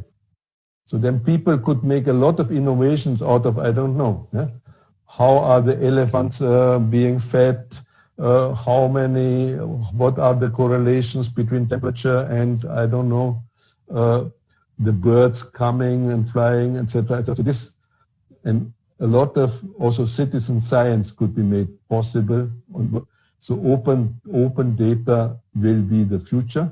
And I think for working together amongst our disciplines, we will need a lot of open data. For the European area, for the European Union, it is something like mandatory in the future to turn our data in a fair, open way. Of course, I know it is still a long way, but at least there is the will of the Commission to turn fair into reality. And I think it will be also nice if our ASEAN partners could start from the very beginning in our cooperation to share the data in an open way, in a symmetric way. And I think a lot of innovation can come out of this. But, and this is the interesting thing, after some time, the people from some countries say, okay, that is nice, but for example, for the indigenous people, this is not enough. And out of this, the indigenous association, that defined what they call the care principles, where there's some more ethical issues linked to the care principles. So then we have also collective benefit, the authority to control, responsibility, also the use of languages are also here, ethics. So the good side that we can say, okay, how should we think about the use of this data, and how should we think about the whole design? And if I listen to the other keynote, it is on design thinking, and we should do it from the very beginning. So we should try to have both principles, the fair and care, and then we could have a sustainable way of working together. So this is a European Union Fair Action Plan. So you have the concept to fair implementation. We need a fair culture. This could be also fair and care culture. We should make a fair ecosystem. We need the skills for fair, and these skills should be interdisciplinary. So this is also important for people working in arts, so that there is something like a language where we can work together. So like the digital skills will be so important, as pointed out before. So artists should be, if possible, there should be the early adapters. And then we should embed and sustain. That is then if we have already achieved a lot. And now perhaps before closing, I have to say, in Vienna, we thought about how could we put humanism at the center of our work. And this was done by our advisory board. And we have a workshop with them. And these are people from MIT, from Politecnico di Milano, from the National University of Singapore. We have 5 persons from McGill University. So these people, we discussed, and then we did what we called, and perhaps you can also sign this document, the Vienna Manifesto on Digital Humanism, where we say we want to act that our technological development, especially in the area of artificial intelligence, etc., could be also damaging. So we need to put humanity at the center of our work. And more importantly, as good universities should act, we should put the right questions. We should raise the right questions rather than provide the answers. The motto of the University of Vienna, which is 650 years old, is we ask the questions. Then scientists will answer it, but we should ask the right question. And it is clear, that is also one of the main messages, it is clear that computer science alone cannot provide the answer to these challenges. We need the art. We need interdisciplinary work. We need internationalism. We need the different kind of thinking of many people. As I told you, perhaps, and I was inspired by the other keynote and remind me that, yeah, perhaps we need something like a lifelong kindergarten, so this is the paper then was just published in the Communication of the ACM, the most important journal of computer science of the ACM. And yes, so we should be clear that computer science is a major driver of change. I think Corona make it more clear. And there is also the problem that Tim Berners-Lee, the inventor of the web, say, okay, I have a problem, the system is failing. Instead of technology assisting humanity, technology sometimes seems to eat humanity. Think about fake news and all these kind of things. So now we have to think also about the other kind of the coin. So we should be clear that technology is for the people and not the way around. And the most important, I think, still is we have to raise the questions. And to raise questions, I think the best questions always came from art. Perhaps, and we are trying to provide the answers. You can see this in many, many paintings, many how forward-looking artists are. I think now, for example, about the paintings of Pinsky, very forward-looking. So we should be working together so that we can influence the future of science and technology and the consequences. So what do we need in the spirit of ICONARTIES? I think perhaps EC and your community and our community could think about not only digital humanism, but something like an interdisciplinary humanism manifesto, or some points manifesto is something perhaps too high, but why not? Yeah? We should put the goal.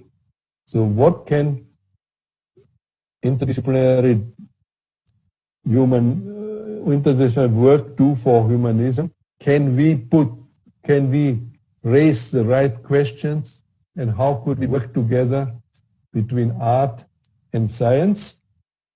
It could be perhaps a refinement or even a generalization of the Digital Humanism Manifesto. So I think this will be perhaps something we could worthwhile think about, because it will be very, very important that we raise the right questions, especially now after this corona, where we also see what we can achieve with technology. Things we couldn't imagine before, like distance teaching, etc. So the world will change, but in the same way we could think, okay, if we are fighting against climate change, we are fighting against poverty, we are doing everything according to the Sustainable Development Goals. If we put the same energy and ask the right questions to follow up and get the right, perhaps some approaches to solve these problems or the different ways, it would be perhaps an interesting thing. So to close, if we have the ICT mission toward SDG, perhaps we could also align all our efforts for utilizing interdisciplinary research for the fulfillment of the SDGs and try together, especially between art and humanities and the technical and natural sciences, to work for the fulfillment of the SDGs. Thank you very much. Terima kasih.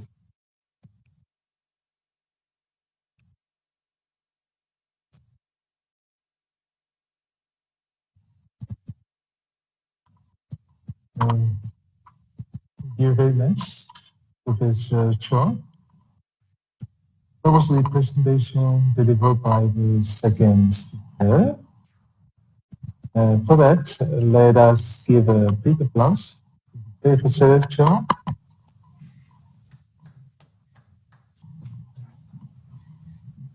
This second topic is very interesting to follow and has so many opportunities to research lots of unique problem and they may be found in each country. So once again, let us give the opportunity to the participant of this but yeah, as I mentioned at the beginning that we will divide this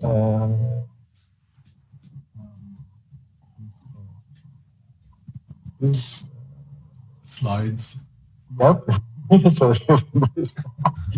So we divide this into presentation and discussion. So for the first session, I will open for 2 listeners.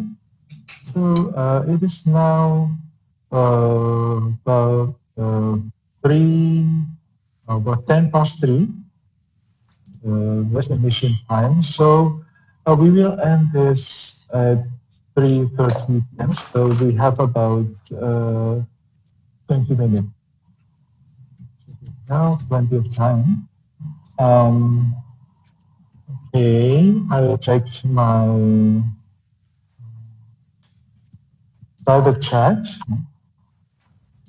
Okay, well, we are still preparing for that.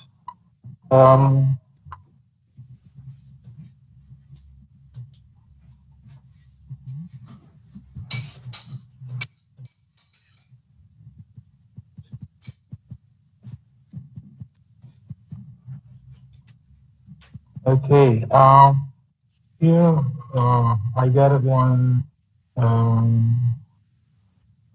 question.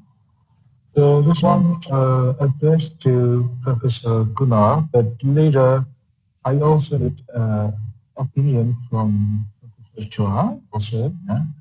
Let me just read this message.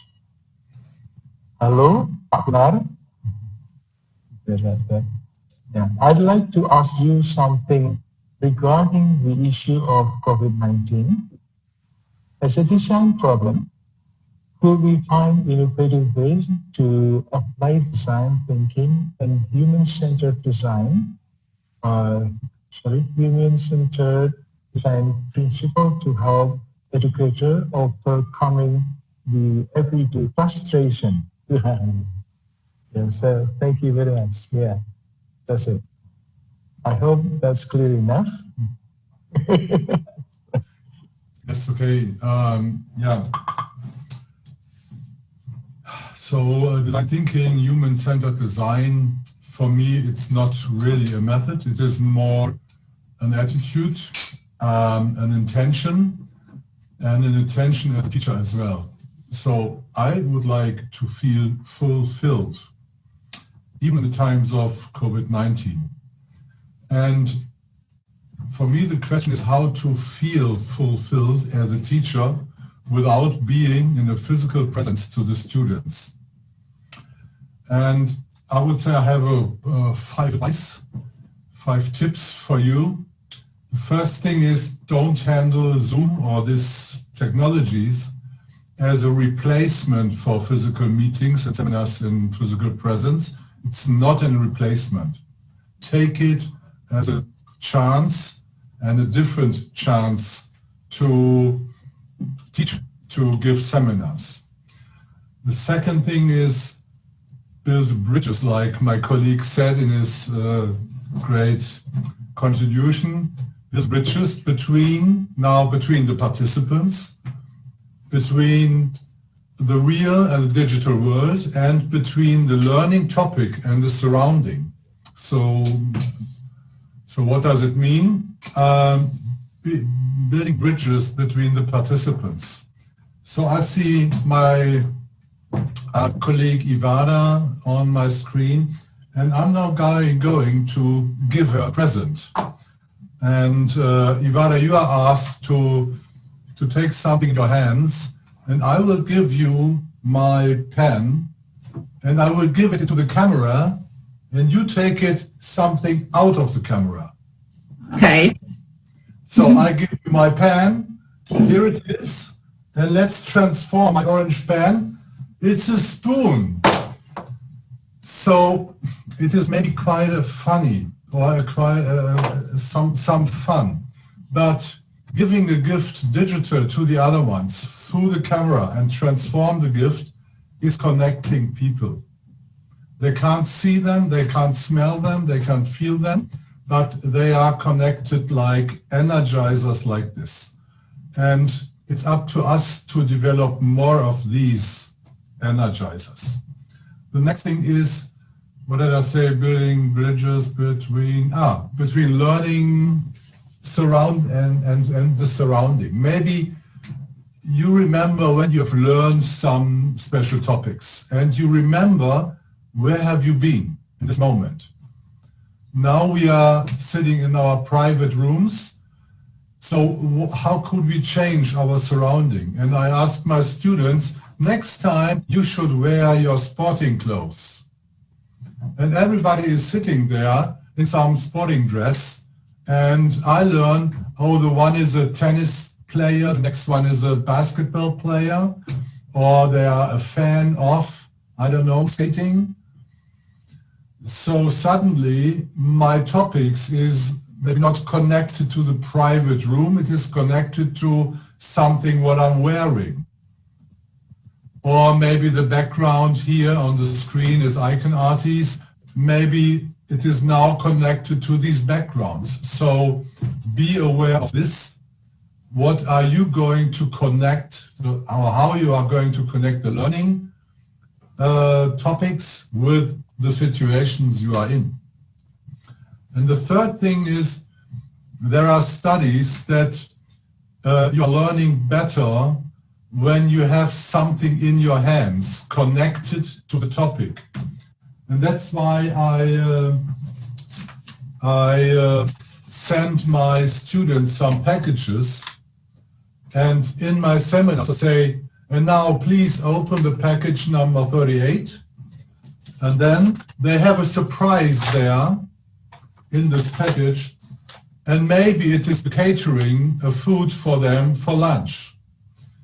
This is maybe just a kind gesture, but they also have maybe energizers like chopsticks, or they have tool books or papers to write on, and then the digital sended informations are getting real in front of them. And this is taking care to keep it in their mind what they just learned and to stay connected. So this is my advice handling COVID-19 and digital seminars.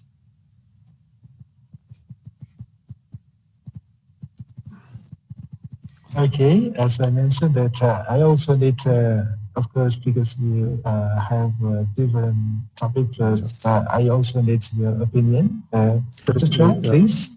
Perhaps again, the more differently, more down to earth.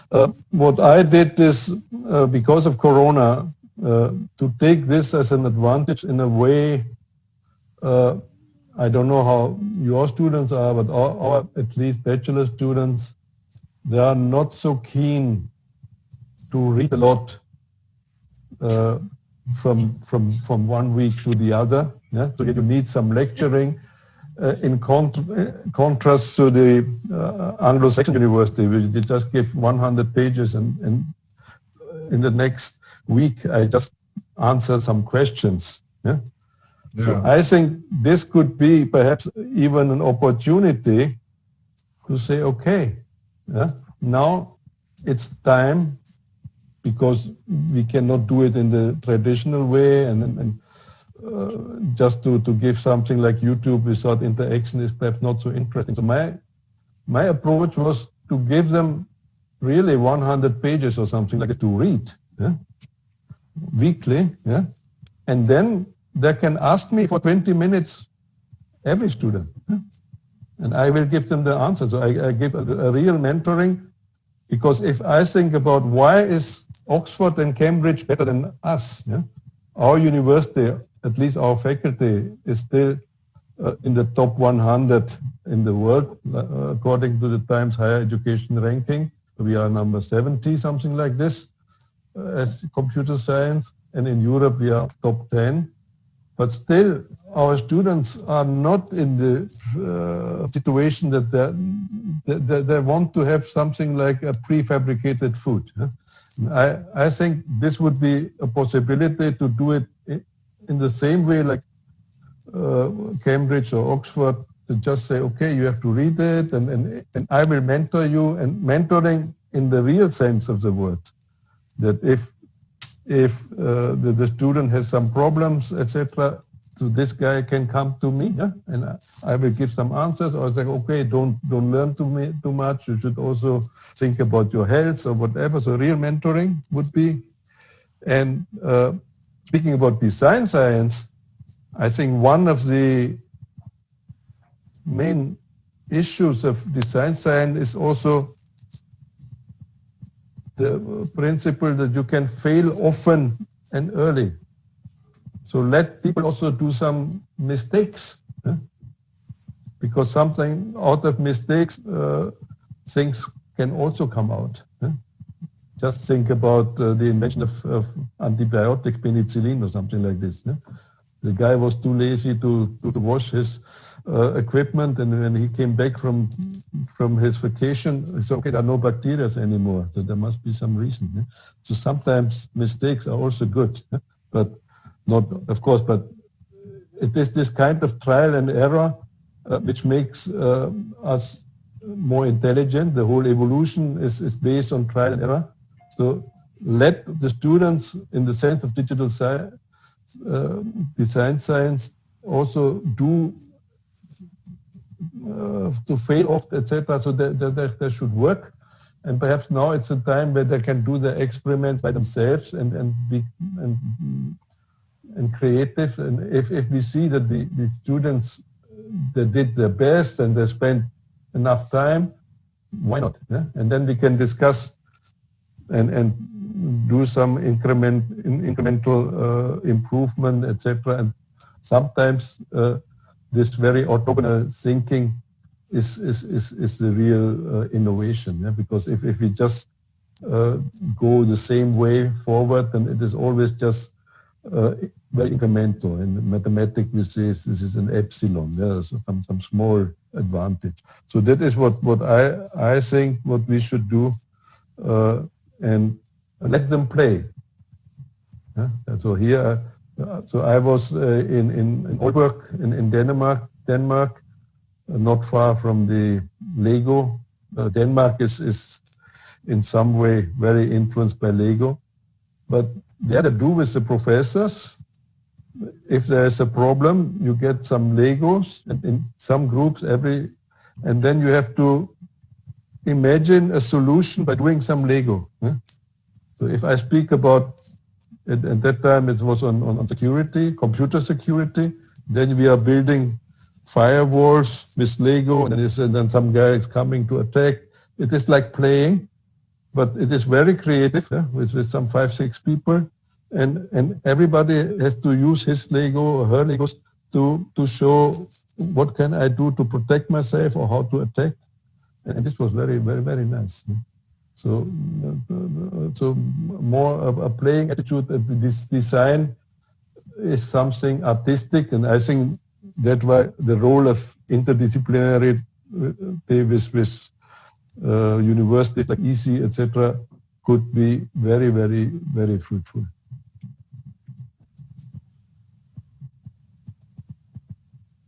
Okay, so thank you very much.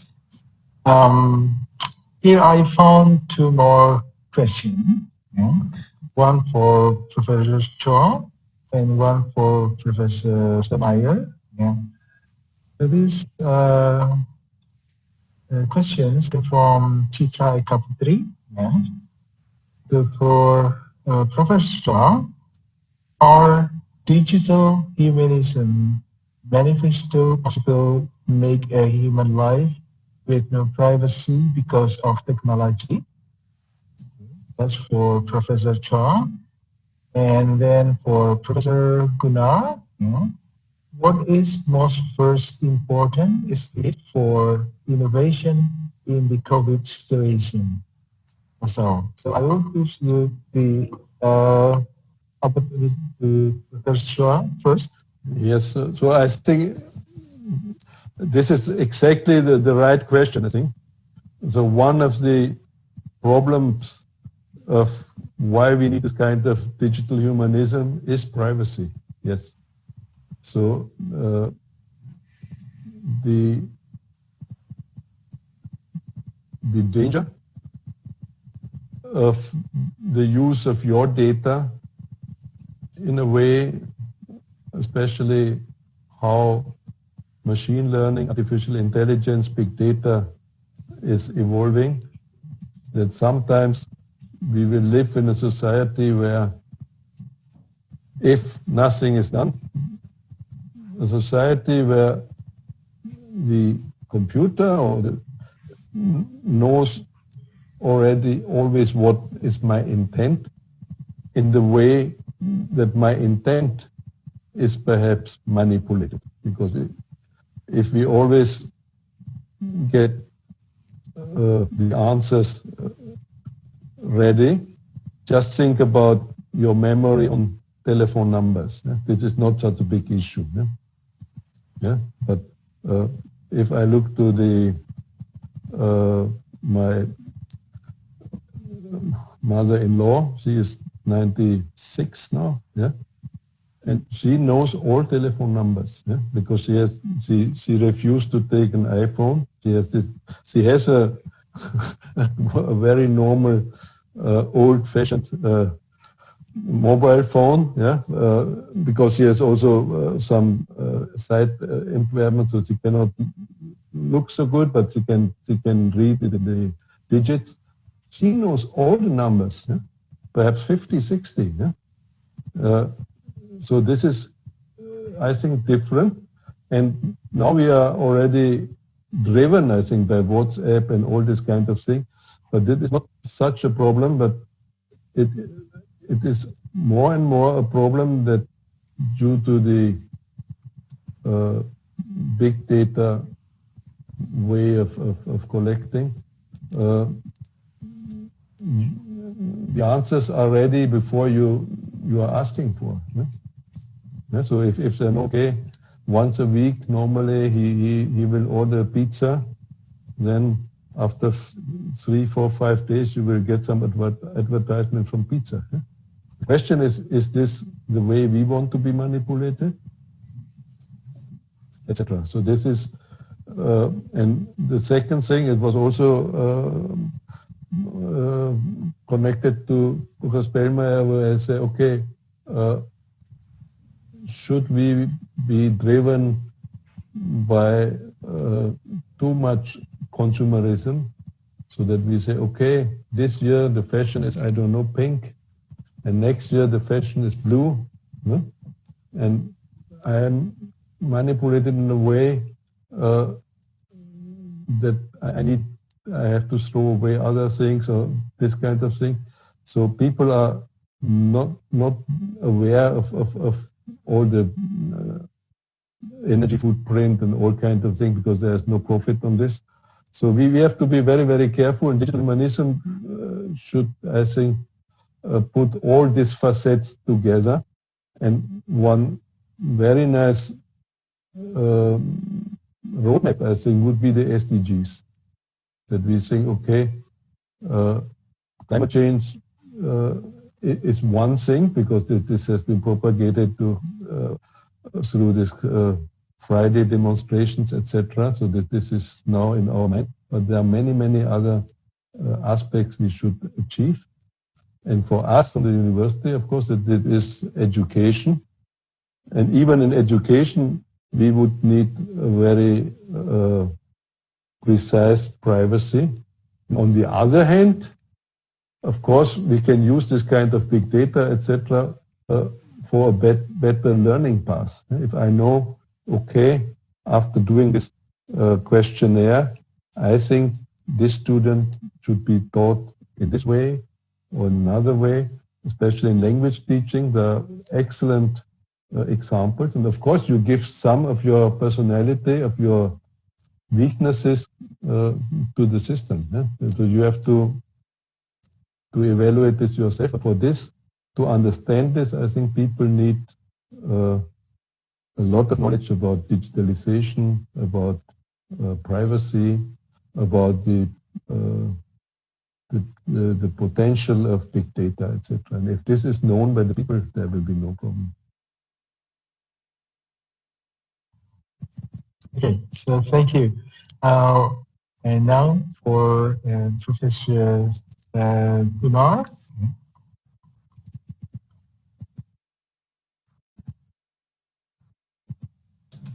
Yeah, thanks a lot. It's helpful for me. I see some questions there in the chat, and I will answer all these three questions because they are quite similar. So the one is the first important, what is needed for innovations in COVID situations. It is one of these future skills. It is the competence to adapt. And I see in the last years a lot of maybe difficult situations for example, some companies. And they haven't been able to adapt. They want to extend they want to stay longer in their very cozy and convenient situations and try to extend it. And they couldn't accept that world is changing, and suddenly they are facing an individual catastrophe. Now, COVID-19 is a worldwide catastrophe. It means hard challenges for the existence of some families. I respect this, but still you need, even in these times, the competence to adapt and to say, okay, this is a new situation. I'm not able to work against it. I have to handle it. And how could I handle it? So it is easy to say, take the crisis as a chance, but it is, in my opinion, the only way. Take it as a chance. Ask, what are you standing for?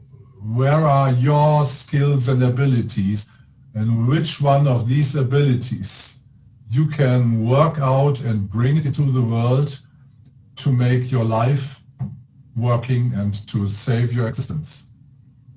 It is hard, I know it, and I can understand if people are in a phase of feeling insecure, feeling unsettled, feeling frightened. But after hours, days, or weeks, you should try to handle it. And my really respected colleague Ibu TV asking, is it already happening to teach the skills or not? And I wrote her in the chat, it is happening since 2014 at the EC campus, when we are doing these we are doing these design thinking labs. For me, it is a way to teach it. But there are differences between my colleagues. Some are saying, oh, you are just playing there.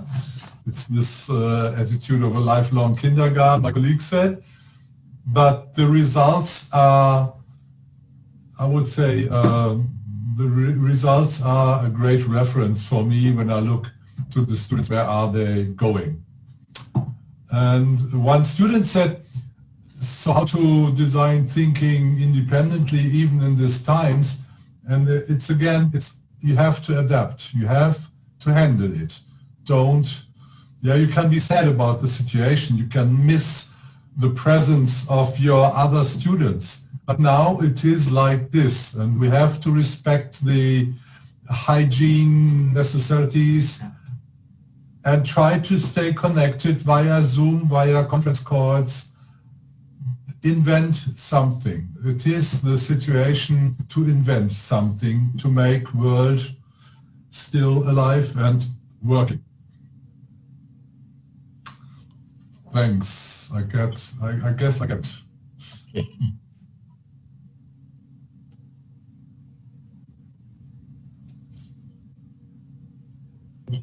Okay, thank you very much to Professor Spellmeyer and Professor Johan. It was very interesting, but we ran out of time, so yeah, so we have to stop this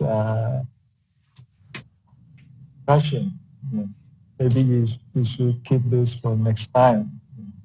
Okay, ladies and gentlemen, presenter and participants of this conference on ICONARTIES. That was the end of the presentation. All the papers are very interesting, and hopefully we can get the most out of today's conference. On behalf of the ICONARTIES organizing committee, I would like to thank to you for all form of participation. Let us pray that this pandemic will end soon, and we can organize ICONARTIES next year with a better atmosphere. So, thank you very much. Terima kasih. Warm regard from Yogyakarta.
Hi everyone, welcome back to the main room for ICONARTIES 2020. That was an amazing day for all of us. We had 4 great keynote speakers.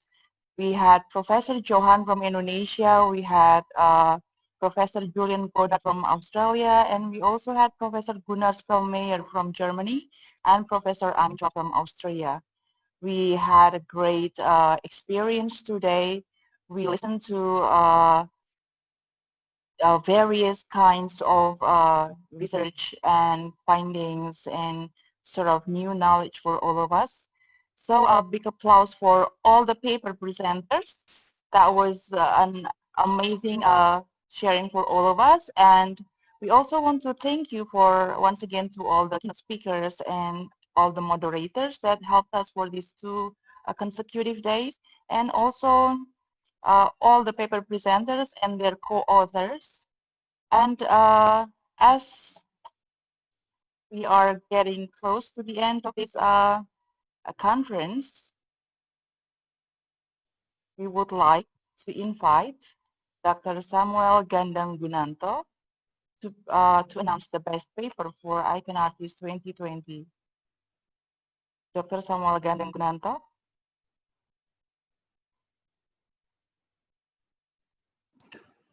Okay, good afternoon, everyone. This is a time for the committee to announce 3 best papers for this conference, ICONARTIES 2020.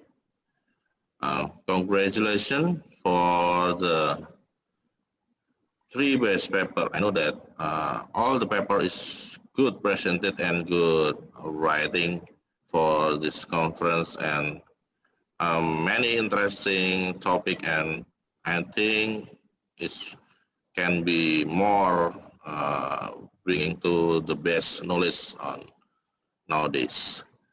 Okay, the first one. Congratulations to Yu Chun Yao and Xiu Huan Wu for the paper entitled Preliminary Application of Color Design on Creative Product by using fuzzy clustering analysis, a case of Starbucks mock icon design. Congratulations.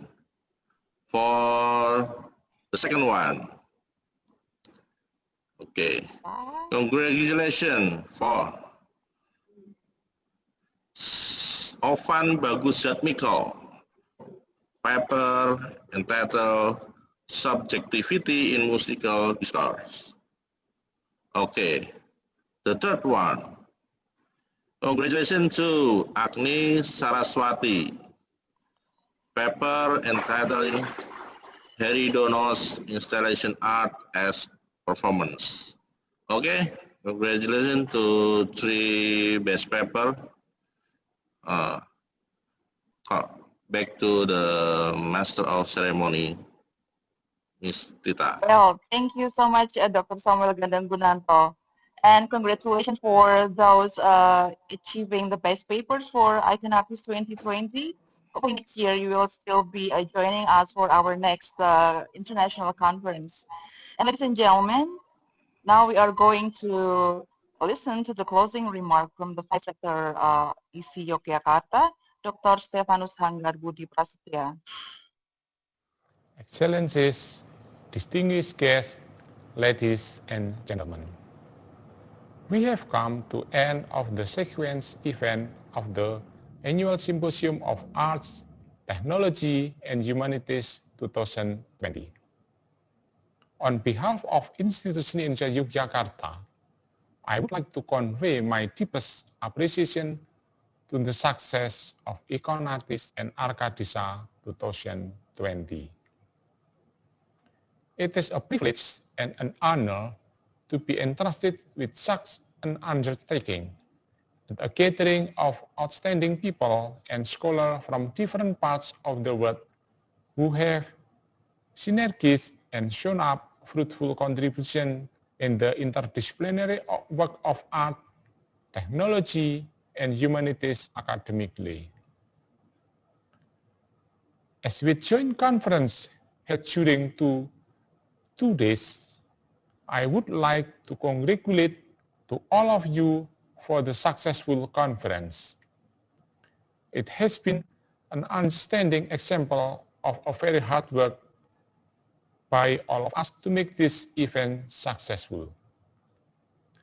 We are very grateful that this two days conference can be held this year, even though it was delayed due to the outbreak of the coronavirus pandemic.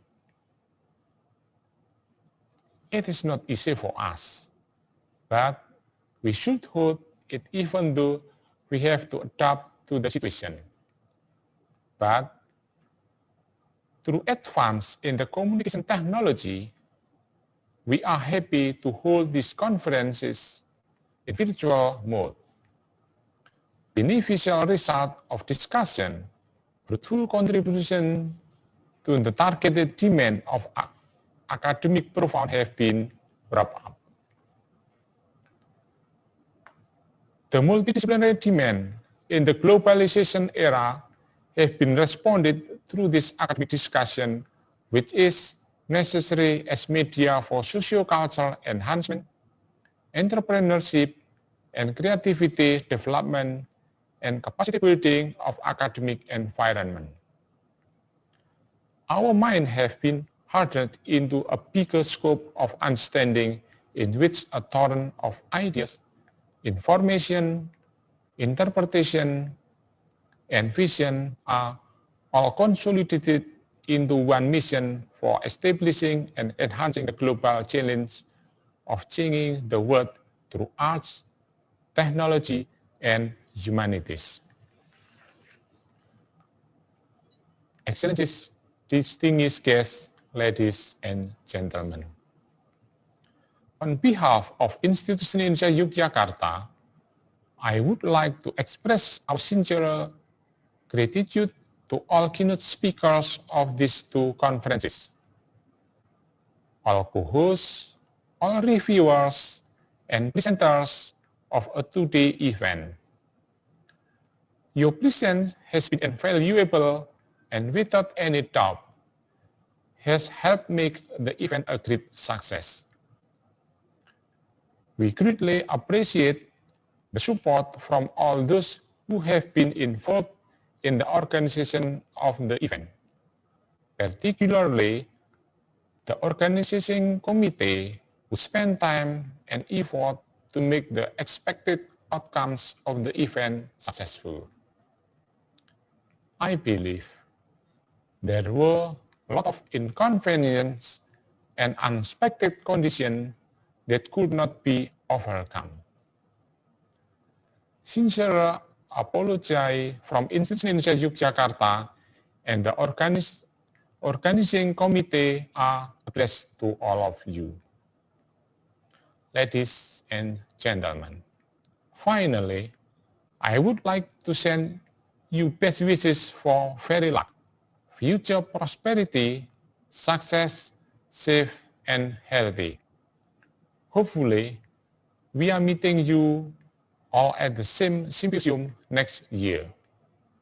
And I would like to close my remarks and officially announce the end of the annual Symposium of Arts, Technology and Humanities 2020.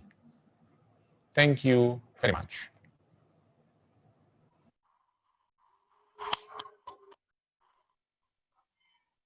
Well, ladies and gentlemen, that's the closing remark from the Vice Rector of IC Yogyakarta. On behalf of IC Yogyakarta and all the organizing committee of this 2 days conference, especially today, the ICONARTIES 2020, I would like to say thank you. And we would like to also extend our deepest apology if there were any inconveniences during these 2 consecutive days conferences. And ladies and gentlemen, we hope to see you again next year for the next conference. Please stay safe, stay healthy, and stay happy. Thank you. Thank you. Thank you, Ms. Tita. Thank you, everyone.